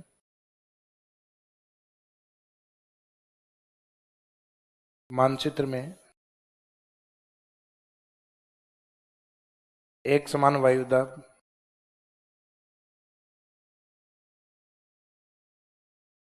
मानचित्र में एक समान वायु दाब वाले स्थानों को जोड़ने वाली रेखा को मानचित्र में एक समान वायु दाब वाले स्थानों को जोड़ने वाली रेखा को जोड़ने वाली रेखा को मानचित्र में एक समान वायुदाब वाले स्थानों को जोड़ने वाली रेखा को समवायुदाब रेखा कहा जाता है।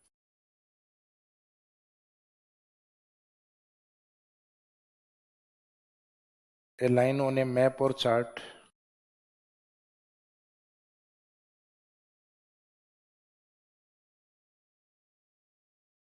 which connects equal air pressure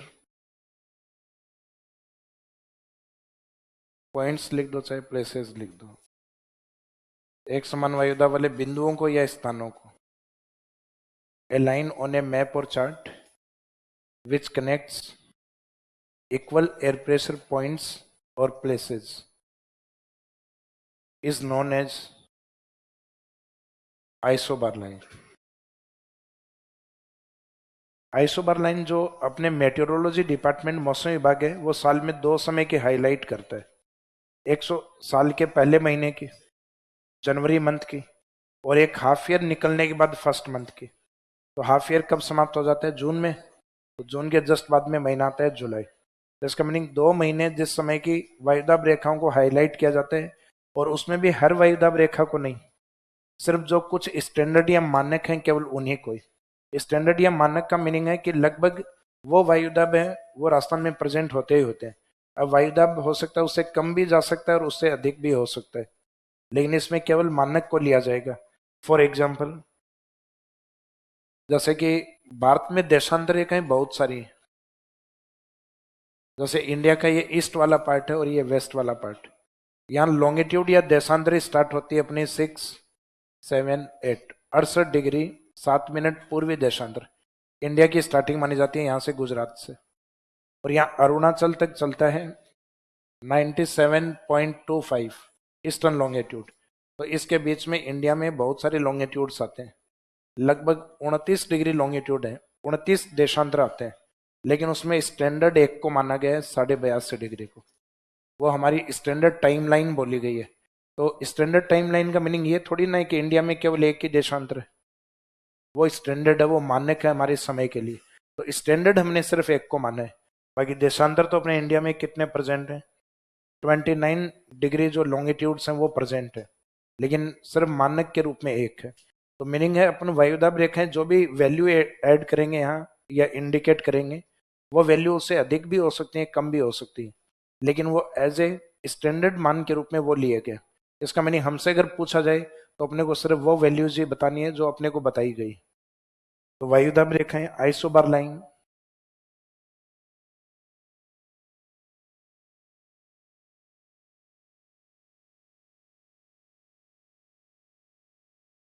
जैसे जनवरी मंथ है तो जनवरी में होता है टेम्परेचर कम, इस समय एयर प्रेशर वैल्यू जो है वो अधिक होती है। वायुदाब की जो डेटा आएगा वो थोड़ा बड़ा लिखा जाता है।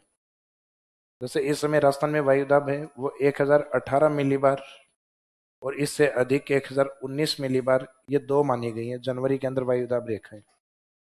वायुदाब को मिलीबार यूनिट में इंडिकेट करते हैं, एमबी यूनिट में।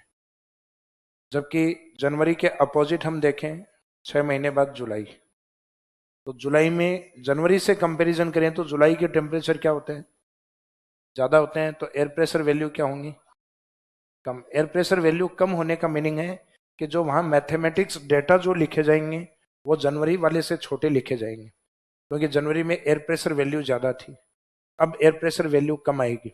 लेकिन जुलाई में क्या होता है कि दिन और रात के टेम्परेचर में डिफरेंस ज़्यादा होता है, क्योंकि दिन के समय तो सूर्य की प्रेजेंस होती है।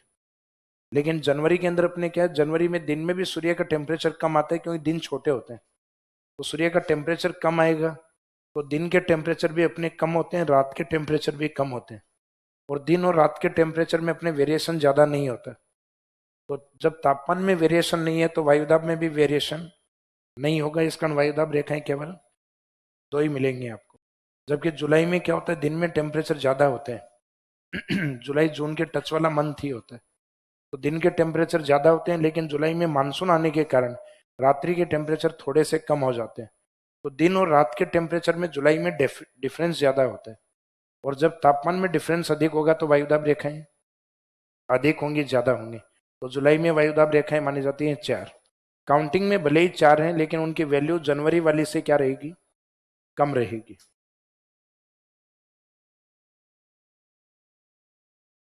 जुलाई के अंदर अधिकतम वायुदाब माना जाता है 1000 मिलीबार अधिकतम माना जाता है। इसका मीनिंग इससे ऊपर वैल्यू नहीं लिखनी है, और जो कम है वो कंटिन्यूस लिखनी है। तो कम है कंटिन्यूस लिखने कैसे लिखोगे, 1000 से कम 999, 998, 997। मीनिंग है किसी एक को रट लो, या तो मिनिमम वाली या मैक्सिमम, मैक्सिमम वाली को रट लो क्योंकि वो राउंड फिगर में है। राजस्थान में जुलाई में मैक्सिमम एयर प्रेशर कितना होता है, तो 1000 होता है, और जुलाई में कितनी वैल्यू है, 4। तो एक तो हमने याद कर रखी है, 3 डेटा और लिख दो, मैक्सिमम याद है अपने को, तो उससे पहले के और कंटिन्यूस जो 3 है वो लिख दीजिए। तो अब अपने से इनके ऊपर ही क्वेश्चन पूछे जाते हैं। अभी तक जो आरपीएससी का पैटर्न रहा है वो इन वैल्यूज को क्वेश्चन में रखा गया है, और इनके डिस्ट्रिक्ट पूछे हैं। हो सकता है कि इनको ऑप्शन में रख दें इनको ऑप्शन में रखेंगे तब क्वेश्चन और भी इजी हैं। जैसे एक ऑप्शन रखा गया जिसमें 1018 मिलीबार,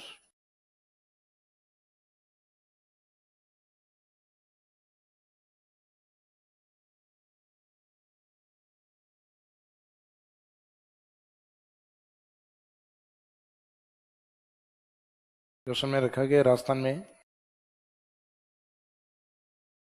क्योंकि हाईलाइट सिर्फ 2 महीने की होती है वायुदाब रेखाएं।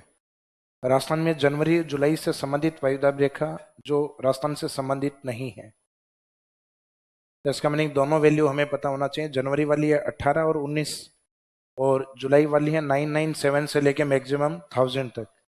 तो क्या 1018 राजस्थान में है, बिल्कुल है, जनवरी मंथ में 1000 है, जुलाई में है 997, जुलाई में 1012 नहीं है, इन 2 महीनों में नहीं है, बाकी कभी ना कभी तो होगी। यानी बीच में महीने आ रहे हैं तो महीनों में टेम्परेचर बीच में बढ़ रहा होगा या कम हो रहा होगा, उस दौरान 1012 भी तो आएगा ना। तो ये तो है नहीं कि सीधा ही 1000 से 1018 19 पे जाएगा। तो बीच के महीनों में वायुदाब बढ़ते बढ़ते राजस्थान में कभी ना कभी तो ये भी प्रेजेंट होगा, लेकिन इन 2 महीनों से इसका कोई रिलेशन नहीं है। 1012 आंसर। और फिर क्वेश्चन पूछा गया कि निम्नलिखित वायुदाब रेखाओं में से जनवरी मंथ में राजस्थान में कौन सी है। तो जनवरी में 2 ही होती हैं, 1018 और 1019, फर्स्ट आंसर। और जब 2 पूछना होगा तो उनको ये तो ऑप्शन देने और इनके साथ कुछ ऑप्शन और देने होंगे कि ए बी ठीक है, बी सी ठीक है। तो जुलाई मंथ में कौन कौन सी ठीक है, एक तो ये ठीक है और एक ये ठीक है। जुलाई में ये दोनों ही ठीक है, बी और सी।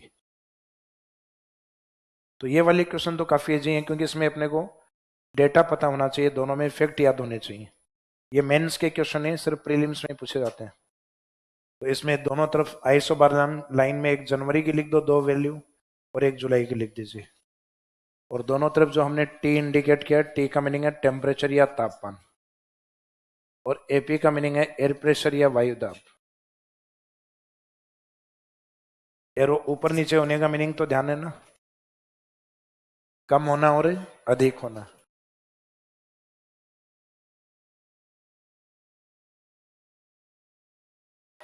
हाँ ये लिख लो, इसके बाद रुको।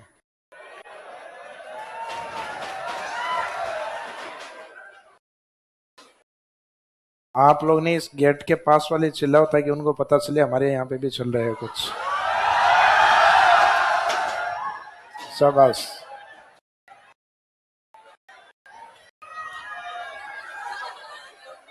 हो भले ही कुछ नहीं, लेकिन माहौल बना के रखना है।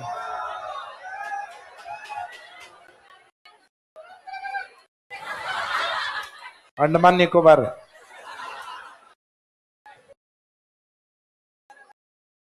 जारवा ट्राइब्स।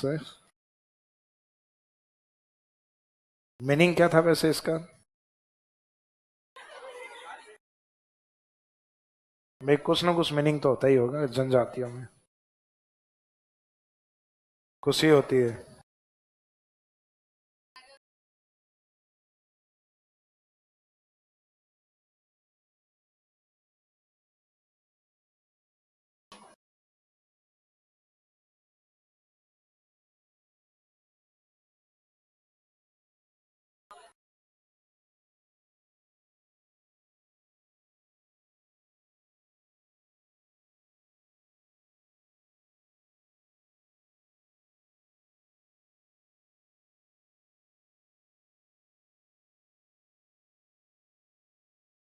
हाँ जी, कंप्लीट हो गया।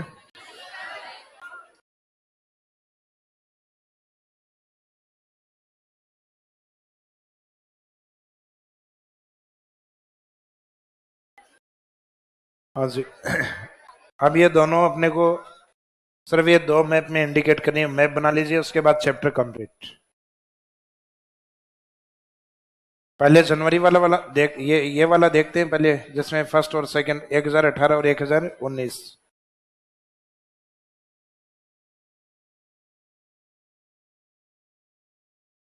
जनवरी वाले का मीनिंग है दो वैल्यू इंडिकेट करनी है, 1018 1019। इन दोनों में ज्यादा क्या है? ये 1019। ये वायुदाब ज्यादा है, इसका मीनिंग यहाँ का टेम्परेचर कम है। इन दोनों में से कंपैरिजन किया तो ऊपर वाला वायुदाब थोड़ा थोड़ा कम है, इसका मीनिंग उसका तापमान थोड़ा क्या होना चाहिए? ज्यादा। तो राजस्थान में आपको क्या लगता है कि जनवरी में तापमान कम कौन से जिलों में होते हैं? अभी लिखवाए थे शीतलहर में, चूरू, सीकर, बीकानेर। तो इसका मीनिंग ये जो ज्यादा वैल्यू है एयर प्रेशर की, इसके टेम्परेचर कम होने चाहिए। तो चूरू इस समय ज्यादा वायुदाब वाली वैल्यू, जहां टेम्परेचर कम है, वो चूरू, सीकर, बीकानेर। तो ये वायुदाब रेखा राजस्थान के इन डिस्ट्रिक्ट में रहेगी, बीकानेर, चूरू, सीकर, बीकानेर। 1019 1019 बीकानेर से बीकानेर की ओर। तो इसमें डिस्ट्रिक्ट रहेगा बीकानेर, बीकानेर से इस साइड में चूरू, चूरू के टच में यहाँ पर सीकर। ये हिमालय के नजदीक वाला एरिया भी है, क्योंकि इस समय राजस्थान के नॉर्थ की ओर टेम्परेचर क्या होते हैं? कम। और एयर प्रेशर क्या होते हैं? ज्यादा। तो ये एयर प्रेशर जनवरी में ये ज्यादा है। जबकि राजस्थान में सदन की ओर चलोगे आप, इक्वेटर लाइन की ओर, तो इस साइड में आपको टेम्परेचर थोड़े यहाँ की तुलना में टेम्परेचर थोड़े ज्यादा मिलेंगे, और एयर प्रेशर वैल्यू थोड़ी कम या छोटी मिलेगी। तो छोटा वायुदाब या कम वायुदाब कौन सा है? 1018। तो 18 वाली वैल्यू को आपको नीचे की ओर शिफ्ट करना है। जैसलमेर, जोधपुर, पाली, राजसमंद, चित्तौड़ और झालावाड़। तो इसमें ये वाले डिस्ट्रिक्ट जहां अपने सोलर एनर्जी की पॉसिबिलिटी ज्यादा है, जैसलमेर, जोधपुर वाला एरिया, ये ध्यान रखना है। तो 1018 को नीचे रखना है। मीनिंग है इनको रटना नहीं है, समझ के इंडिकेट करना है।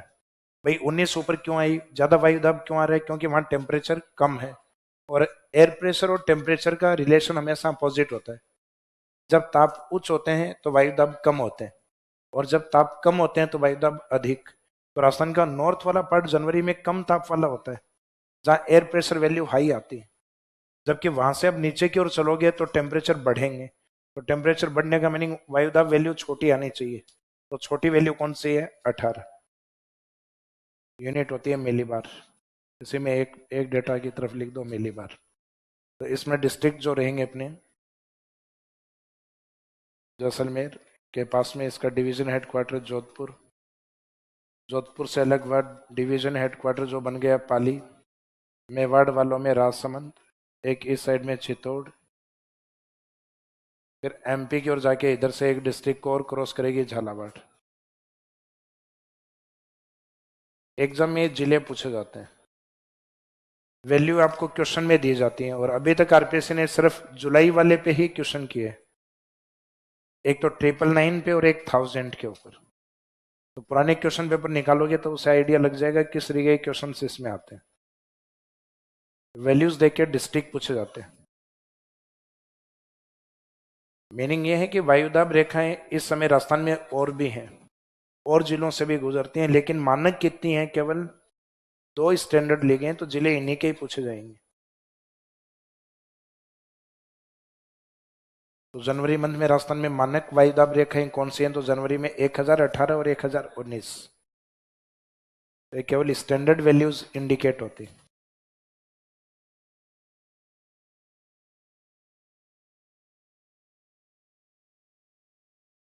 तो ऊपर की ओर एयर प्रेशर वैल्यू इसलिए इंडिकेट ज्यादा किया है क्योंकि उस साइड में टेम्परेचर कम होते हैं।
कॉर्नर से सेकंड।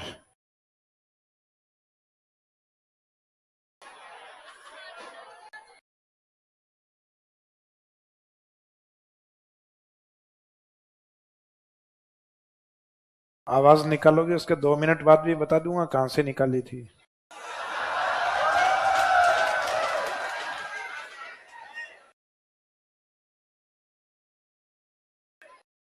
अब उम्र हमारी वो हो गई है जो उड़ती हुई चिड़िया को देख के बता देंगे कहां जाके बैठेगी।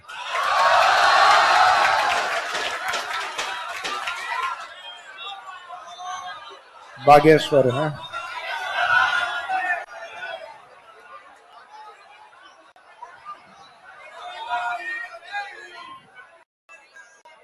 और बाबा जी पंडाल में थोड़ी ना बैठे हो, लिखो अब आगे।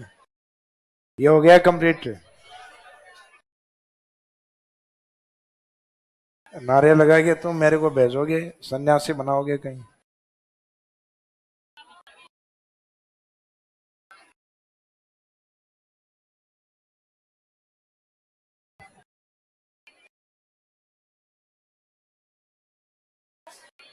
जनवरी मंथ के अंदर 2 वायुदाब रेखाएं थी, जबकि जुलाई में कितनी है? जुलाई में 4। जुलाई में जो 4 है 997, 998, 999 और 1000। इनमें ज्यादा वायुदाब कौन सा है? 1000 है, जो बड़ी यूनिट है वो ज्यादा है। ये वायुदाब ज्यादा है तो इसका मीनिंग यहाँ का टेम्परेचर कम होना चाहिए। तो जुलाई में कम तापमान की बात हम कहां पे करते हैं? जुलाई जुलाई मुख्यतः जून के टच वाला मंथ है। तो जुलाई में हम ज्यादा तापमान की बात कहां करते हैं? चूरू। और कम तापमान की, क्योंकि जहां तापमान कम है वहां वायुदाब ज्यादा है। तो जुलाई भी लगभग एक गर्म महीना है। तो गर्म महीने में टेम्परेचर लो और हाई एयर प्रेशर कहां पॉसिबल है? सिरोही की ओर, सिरोही या माउंट आबू की ओर। क्योंकि जहां के एयर प्रेशर ज्यादा वहीं के होंगे जहां का टेम्परेचर कम होगा। तो इसका मीनिंग 1000 किसके पास है? सिरोही के पास। तो अगर ये एक समझ में आ गई तो बाकी समझ में आ जाएंगे। क्योंकि 1000 मिली बार से जैसे जैसे आप सिरोही से जालोर, जालोर से बाड़मेर, बाड़मेर से जैसलमेर की ओर जाओगे तो टेम्परेचर कंटिन्यूस इंक्रीज होंगे। क्योंकि इस साइड में अपने मिट्टी वाला एरिया, तो अपने को पता है कि मिट्टी जल्दी जल्दी गर्म होती है। यहाँ 0 डिग्री वाला काम नहीं करेगा, क्योंकि 0 डिग्री के तो इधर वाले एरिया ज्यादा नजदीक है। तो यहाँ रिलीफ फीचर काम करता है उच्चावच, क्योंकि ये ज्यादा हाइट वाले जिले हैं इधर अरावली के कारण। तो जितनी अधिक हाइट होगी टेम्परेचर उतने ही क्या होंगे? कम। तो यहाँ से सिरोही से जालोर गए तो टेम्परेचर बढ़ रहा है कंटिन्यूस डेजर्ट की ओर। तो वायुदाब कम होंगे 999 मिली बार, 998 और 997। तो ये वाला जो पार्ट है, यहाँ से जैसलमेर, बीकानेर, श्री गंगानगर, श्री गंगानगर के आगे ब्रैकेट में अनूपगढ़ भी लिख देना, ये 997 मिलीबार। इसके बाद में जैसलमेर के जस्ट नीचे बाड़मेर, जोधपुर, नागौर, चूरू होते हुए हरियाणा की ओर, ये फिर जालोर, पाली, यहां से अजमेर, सवाई माधोपुर होते हुए एमपी की ओर। सिरोही के पास रहेगा दूसरा टूरिज्म डिस्ट्रिक्ट उदयपुर, उदयपुर प्रतापगढ़ होते हुए झालावाड़ की ओर। कम से कम स्टार्टिंग के 2 जिले आपको याद होने चाहिए, जैसे कि इसमें जैसलमेर के साथ लगभग इंटरनेशनल बॉर्डर को रखना है, बाड़मेर को छोड़कर। तो इसमें जैसलमेर, इसके ऊपर की ओर इधर बीकानेर, बीकानेर के ऊपर की ओर श्री गंगानगर। श्री गंगानगर के आगे ब्रैकेट में क्या लिख सकते हो, अनूपगढ़। जैसलमेर के नीचे अलग है बाड़मेर डिस्ट्रिक्ट 998, इसके साथ रहेगा इसका डिवीजन हेडक्वार्टर। बाड़मेर का संभाग कौन सा है, जोधपुर। जोधपुर के साथ नागौर, नागौर से चूरू होते हुए हरियाणा की ओर जाने वाली 998। बाड़मेर से जस्ट नीचे की ओर जालोर, जहां वर्तमान में सांचौर आ गया। जालोर, जोधपुर के जस्ट नीचे पाली, नागौर के नीचे इधर अजमेर।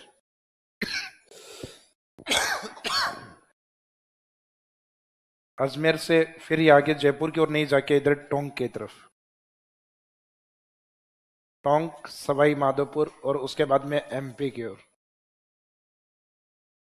ये वाली टूरिज्म साइट पे, तो टूरिज्म साइट सदर्न अरावली में सिरोही और उदयपुर, ये 2 याद रखना।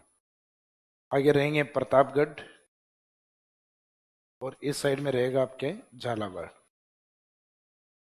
तो 2-2 के ग्रुप याद रखना। यहाँ थोड़े से इंटरनेशनल बॉर्डर की ओर से याद करोगे जल्दी याद होगा, क्योंकि उस साइड में डेजर्ट एरिया है, तो जुलाई के अंदर डेजर्ट एरिया के टेम्परेचर हाई होते हैं, तो इसका मीनिंग वहाँ एयर प्रेशर वैल्यू क्या होंगी, कम होंगे। तो वहां से सिरोही की ओर आओगे तो टेम्परेचर कम और एयर प्रेशर बढ़ते जाएंगे।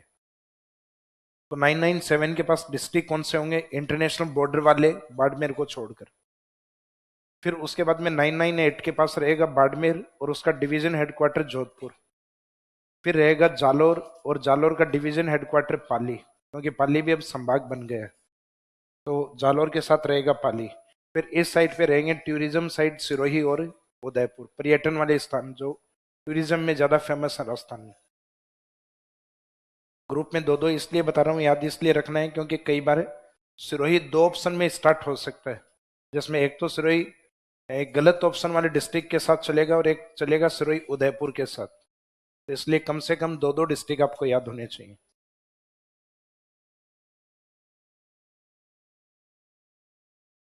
अब ऐसा व्यक्ति जो अपने आप को अच्छा कलाकार समझता हो और देशभक्ति के बारे में गा सकता हो, बोल सकता हो।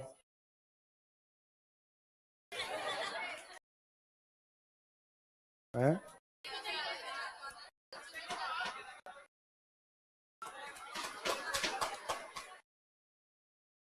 हाँ भाई, आप में से कोई।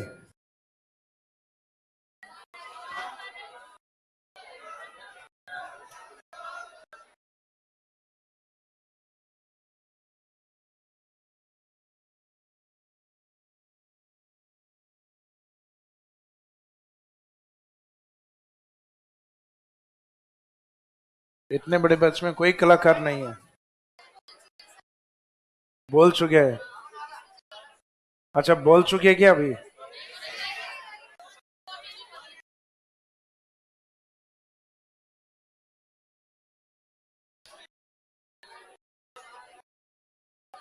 तो सुबह वाला एक बैच आता है, उसमें माइक छीनना पड़ता है उनसे।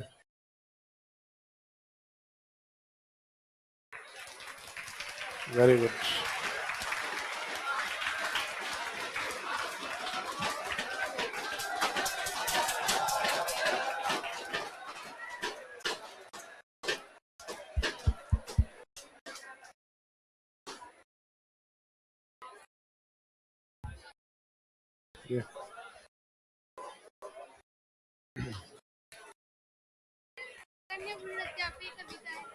हाँ हाँ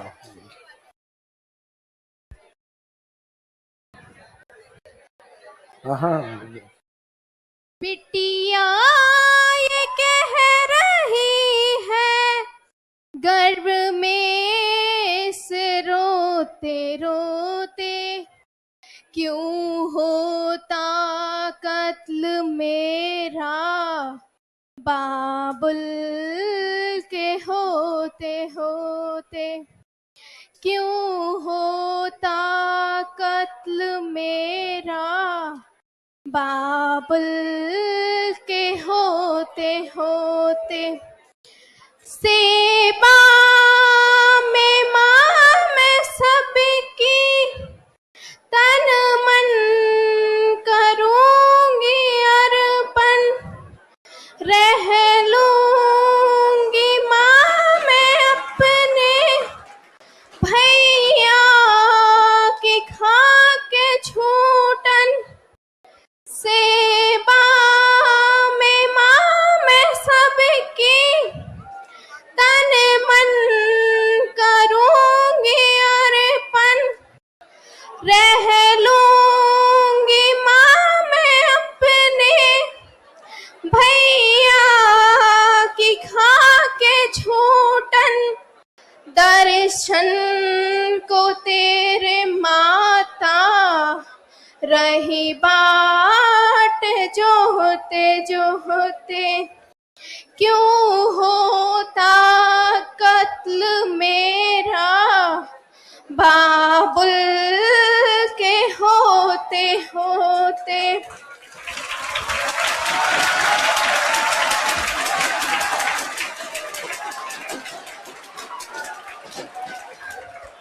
गुलशन में अगर तेरे कलियां नहीं खिलेंगी, बेटों को फिर तुम्हारे बहुएं नहीं मिलेंगी।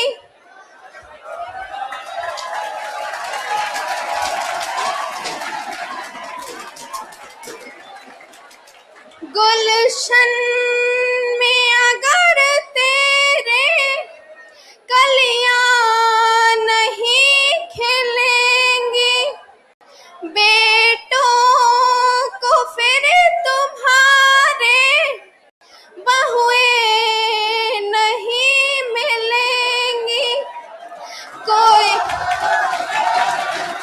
कोई रोकता नहीं है, कोई न इनको टोके हो, कोई रोकता नहीं है, कोई न इनको टोके।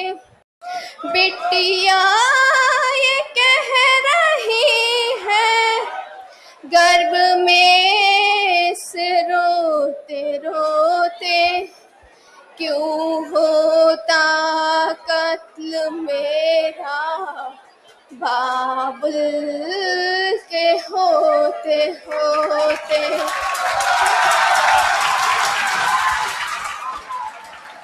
वेरी गुड, बहुत शानदार, काफी मीनिंगफुल थी अगर समझ पाए हो तो।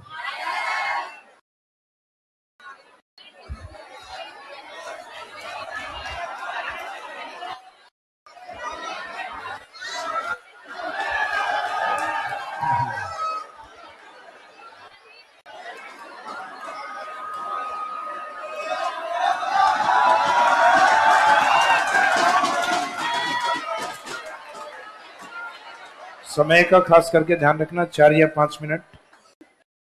एंटीनेशन, महिला विरोधी, पुरुष विरोधी ये नहीं होना चाहिए, यानी आपका उद्देश्य ये नहीं हो किसी की बुराई हो।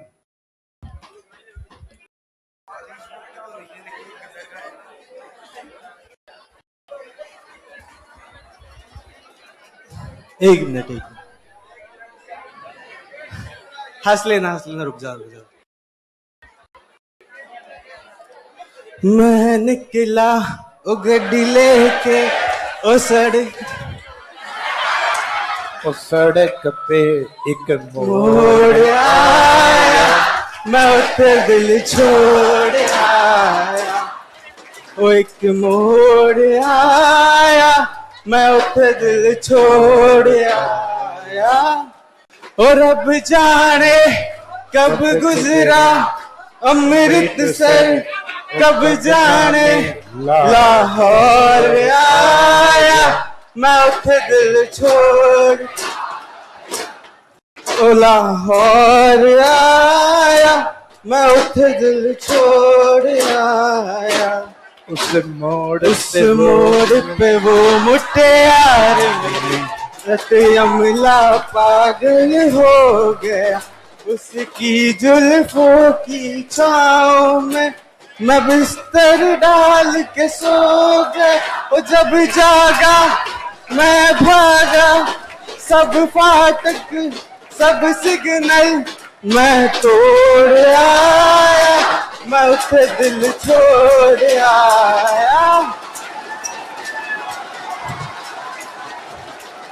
बस एक नजर उसको देखा, उसकी तस्वीर लगी।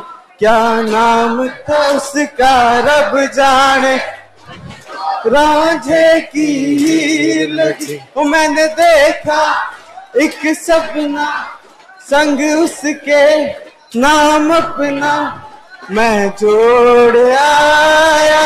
मैं उसे दिल छोड़ आया। मैं एक मोड़ आया, मैं उसे दिल छोड़ आया।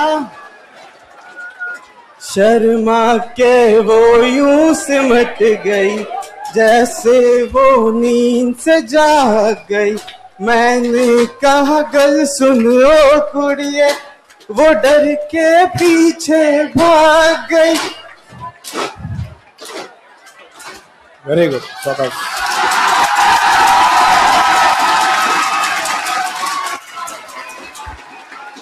हाँ,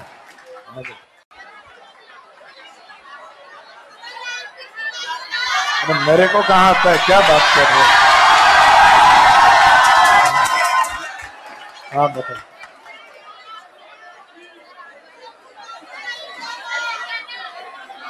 हाँ भाई, एक गर्ल्स एक बॉयज, वापस गर्ल्स। आप लोगों का नंबर।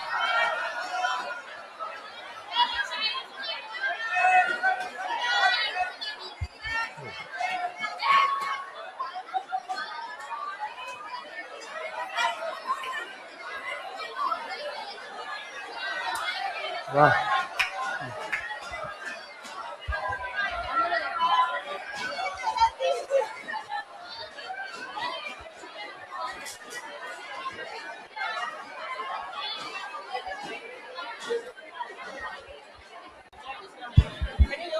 नहीं, किसी के गजरे की खुशबू को महकता छोड़ आया हूँ। किसी के गजरे की खुशबू को महकता छोड़ आया हूँ। मेरी नन्ही सी चिड़िया को चहकता छोड़ आया हूँ। एक सिपाही।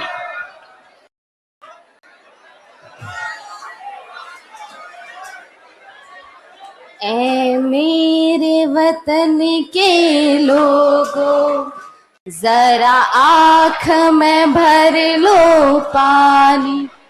जो शहीद हुए हैं उनकी जरा याद करो कुर्बानी। ऐ मेरे वतन के लोगों, जरा आँख में भर लो पानी। जो शहीद हुए हैं उनकी जरा याद करो कुर्बानी। जब घायल हुआ हिमालय, खतरे में पड़ी आजादी।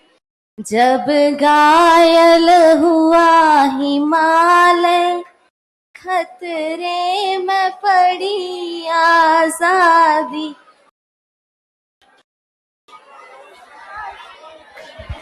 जब तक थी सांस लड़े वो, फिर अपनी लाश बिछा दी। सरहद पर मरने वाला वो ही था हिंदुस्तानी। अरे यार हाँ वेरी गुड, गाओ गाओ, कंटिन्यू। अब एक बोली बोलवा। ओ ओ जाने जाना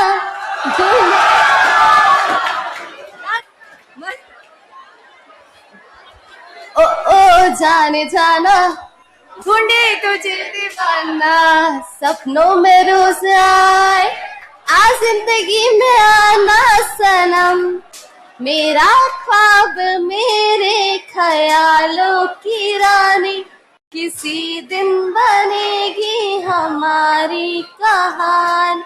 ओ ओ जाने जाना ढूंढे तुझे दीवाना, सपनों में रोज आए आ जिंदगी में आना सनम, मेरे ख्वाब मेरे ख्यालों की रानी, किसी दिन बनेगी हमारी कहानी। ओ ओ जाने जाना ढूंढे तुझे दीवाना। Very good. अब आप लोगों का नंबर, बॉयज में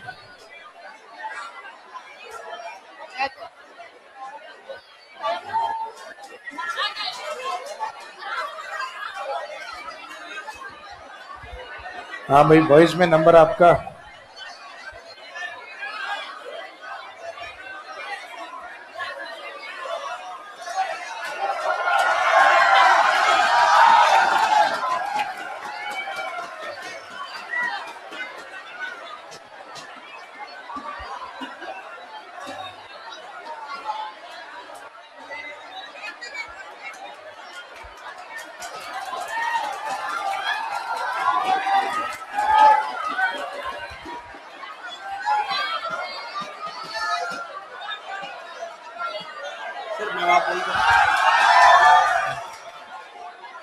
पोडियम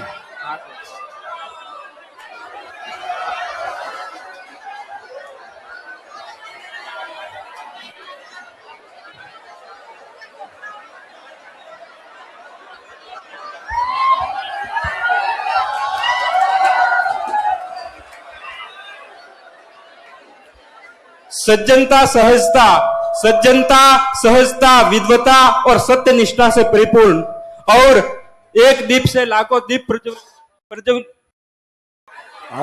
एक दीप से लाखों दीप प्रज्वलित करने वाले और हमारे अंधकारमय जीवन में उजियाले का संचार करने वाले सर जी को मैं नतमस्तक प्रणाम करता हूं।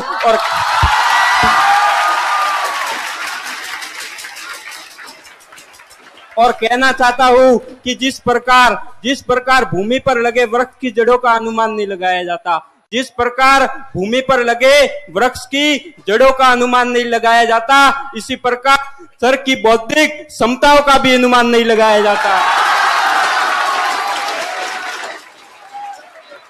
वर्तमान के इस दौर में किस प्रकार एक विद्यार्थी परीक्षा देने जाता है और उस पर और पेपर लीक हो जाता है, तब किस प्रकार उसकी और उसके परिवार की मनोदशा हो जाती है, उसके उपलक्ष्य में मैं आपके समक्ष एक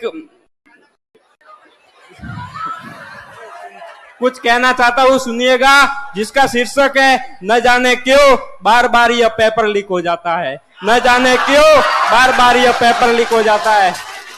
ध्यान से सुनिए और उत्साहवर्धन करिएगा कि अपनों की दुनिया में सपनों को बिकते देखा है हमने, कि अपनों की दुनिया में सपनों को बिकते देखा है हमने। कौन व्यापारी कौन खरीदार पता नहीं है हमको, कि कौन व्यापारी कौन खरीदार पता नहीं है हमको, लेकिन एक गरीब की आंखों से निकलती हुई अश्रुधारा का दृश्य देखा है हमने। देखा है कि दिन रात जो पढ़ते हैं वो पढ़ते रह जाते हैं, अमीर जादे चंद पैसों में सपने सच कर जाते हैं। कि सपनों को साकार करने परिवार छोड़ जाता है, पढ़ते पढ़ते आंखों की रोशनी जो गवा जाता है, कि पढ़ते पढ़ते आंखों की रोशनी जो गवा जाता है, रातों की नींदों का परित्याग कर जाते हैं, फिर हताश हो जाते हैं। न जाने क्यों चंद पैसों में अमीरजादे सपने अपने नाम कर जाते हैं। न जाने क्यों चंद पैसों में अमीरजादे सपने अपने नाम कर जाते हैं, कि बिन मेहनत के सपने साकार कर जाते हैं, एक परिवार की आशा को निराशा में बदल जाते हैं। न कि एक क्यों बिन मेहनत के सपने साकार कर जाते हैं, एक परिवार की आशा को निराशा में बदल जाते हैं, क्यों यह अमीरजादे चंद पैसों में सपने अपने नाम कर जाते हैं। कि अनेक संघर्षों को झेलता पेपर दे आता है और अत्यंत ही प्रसन्न हो जाता है। आशावादी मन से जो परिवार में खुशियां मनाता है, फिर न्यूज पढ़ आता है निराशा को साथ लाता है, कि फिर न्यूज पढ़ आता है निराशा को साथ लाता है। न जाने क्यों बार बार ये पेपर लीक हो जाता है, न जाने क्यों बार बार ये पेपर लीक हो जाता है। हंगामा खड़ा करना मेरा मकसद नहीं, मेरी कोशिश है कि ये सूरत बदलनी चाहिए। हंगामा खड़ा करना मेरा मकसद नहीं, मेरी कोशिश है कि ये सूरत बदलनी चाहिए। आग मेरे सीने में ना सही, आपके सीने में सही हो, कहीं भी आग जलनी चाहिए। अंत में मैं कहना चाहता हूँ कि जहां पर सच, दया, सम्मान और ईमान रहता है, जहां पर सच, दया, सम्मान और ईमान रहता है, वही जाकर वो अल्लाह और वो भगवान रहता है, वही जाकर वो अल्लाह और वो भगवान रहता है। अगर हमने निकाला है किसी के पाँव का कांटा, अगर हमने निकाला है किसी के पाँव का कांटा, ये तहत हमारे दिल में कोई इंसान रहता है। इतना कहकर मैं अपनी वाणी को विराम देता हूँ। जय हिंद, जय भारत।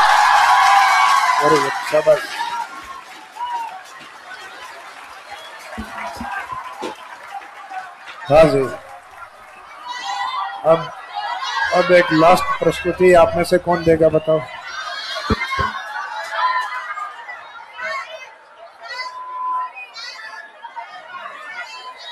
हाँ जी, अब गर्ल्स में से नहीं, मैं तो देता हूँ पौने 2 घंटे प्रस्तुति मैंने ही दी है। हाँ भाई,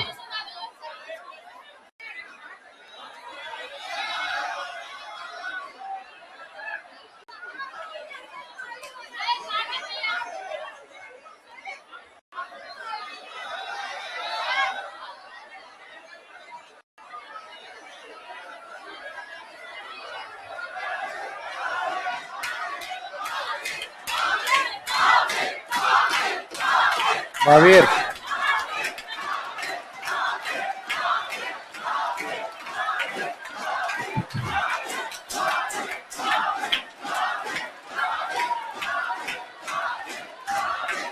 चलो, महावीर की क्लासरूम की एक 2 लाइन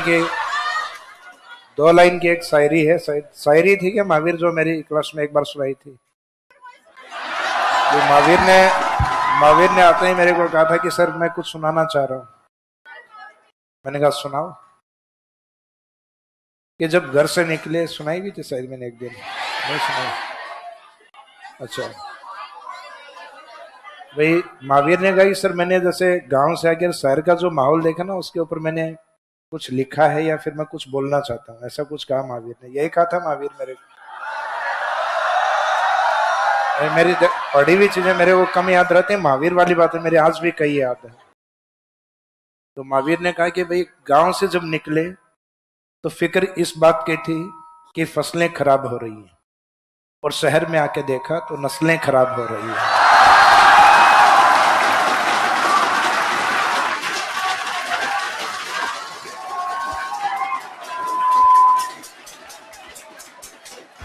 तो अभी आप में से कोई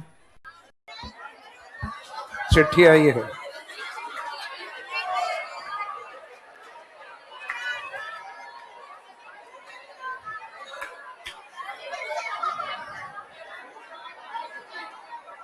मार्सा अपने और अपने सगळे परिवार ने गणतंत्र दिवस की हार्दिक शुभकामनाएं।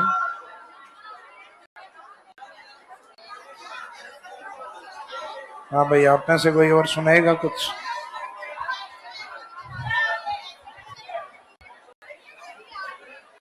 बैठे बैठे सेठ से।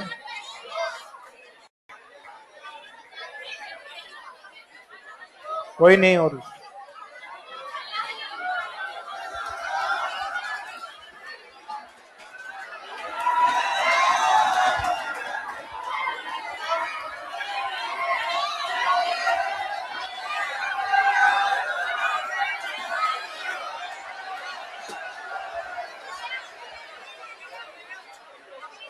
तेरे जाने का गम और न आने का गम, फिर जमाने का गम क्या करे। राह देखे नजर रात भर जाग कर, पर तेरी तो खबर ना मिले। बहुत आई गई यादें, मगर इस बार तुम ही आना। इरादे फिर से जाने के नहीं लाना, तुम ही आना। मेरी दहलीज से होकर बहारें जब गुजरती है, यहाँ क्या धूप क्या सावन, हवाएं भी बरसती है। हमें पूछो क्या होता है बिना दिल के जिए जाना। बहुत आई गई यादें, मगर इस बार तुम ही आना।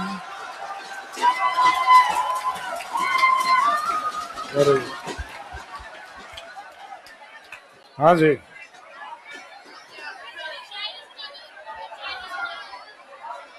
मैं शायरी मेरे को कहाँ कुछ नहीं है।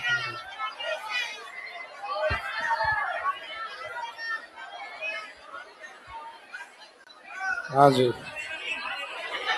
अब आप लोगों का ब्रेक टाइम हो गया है।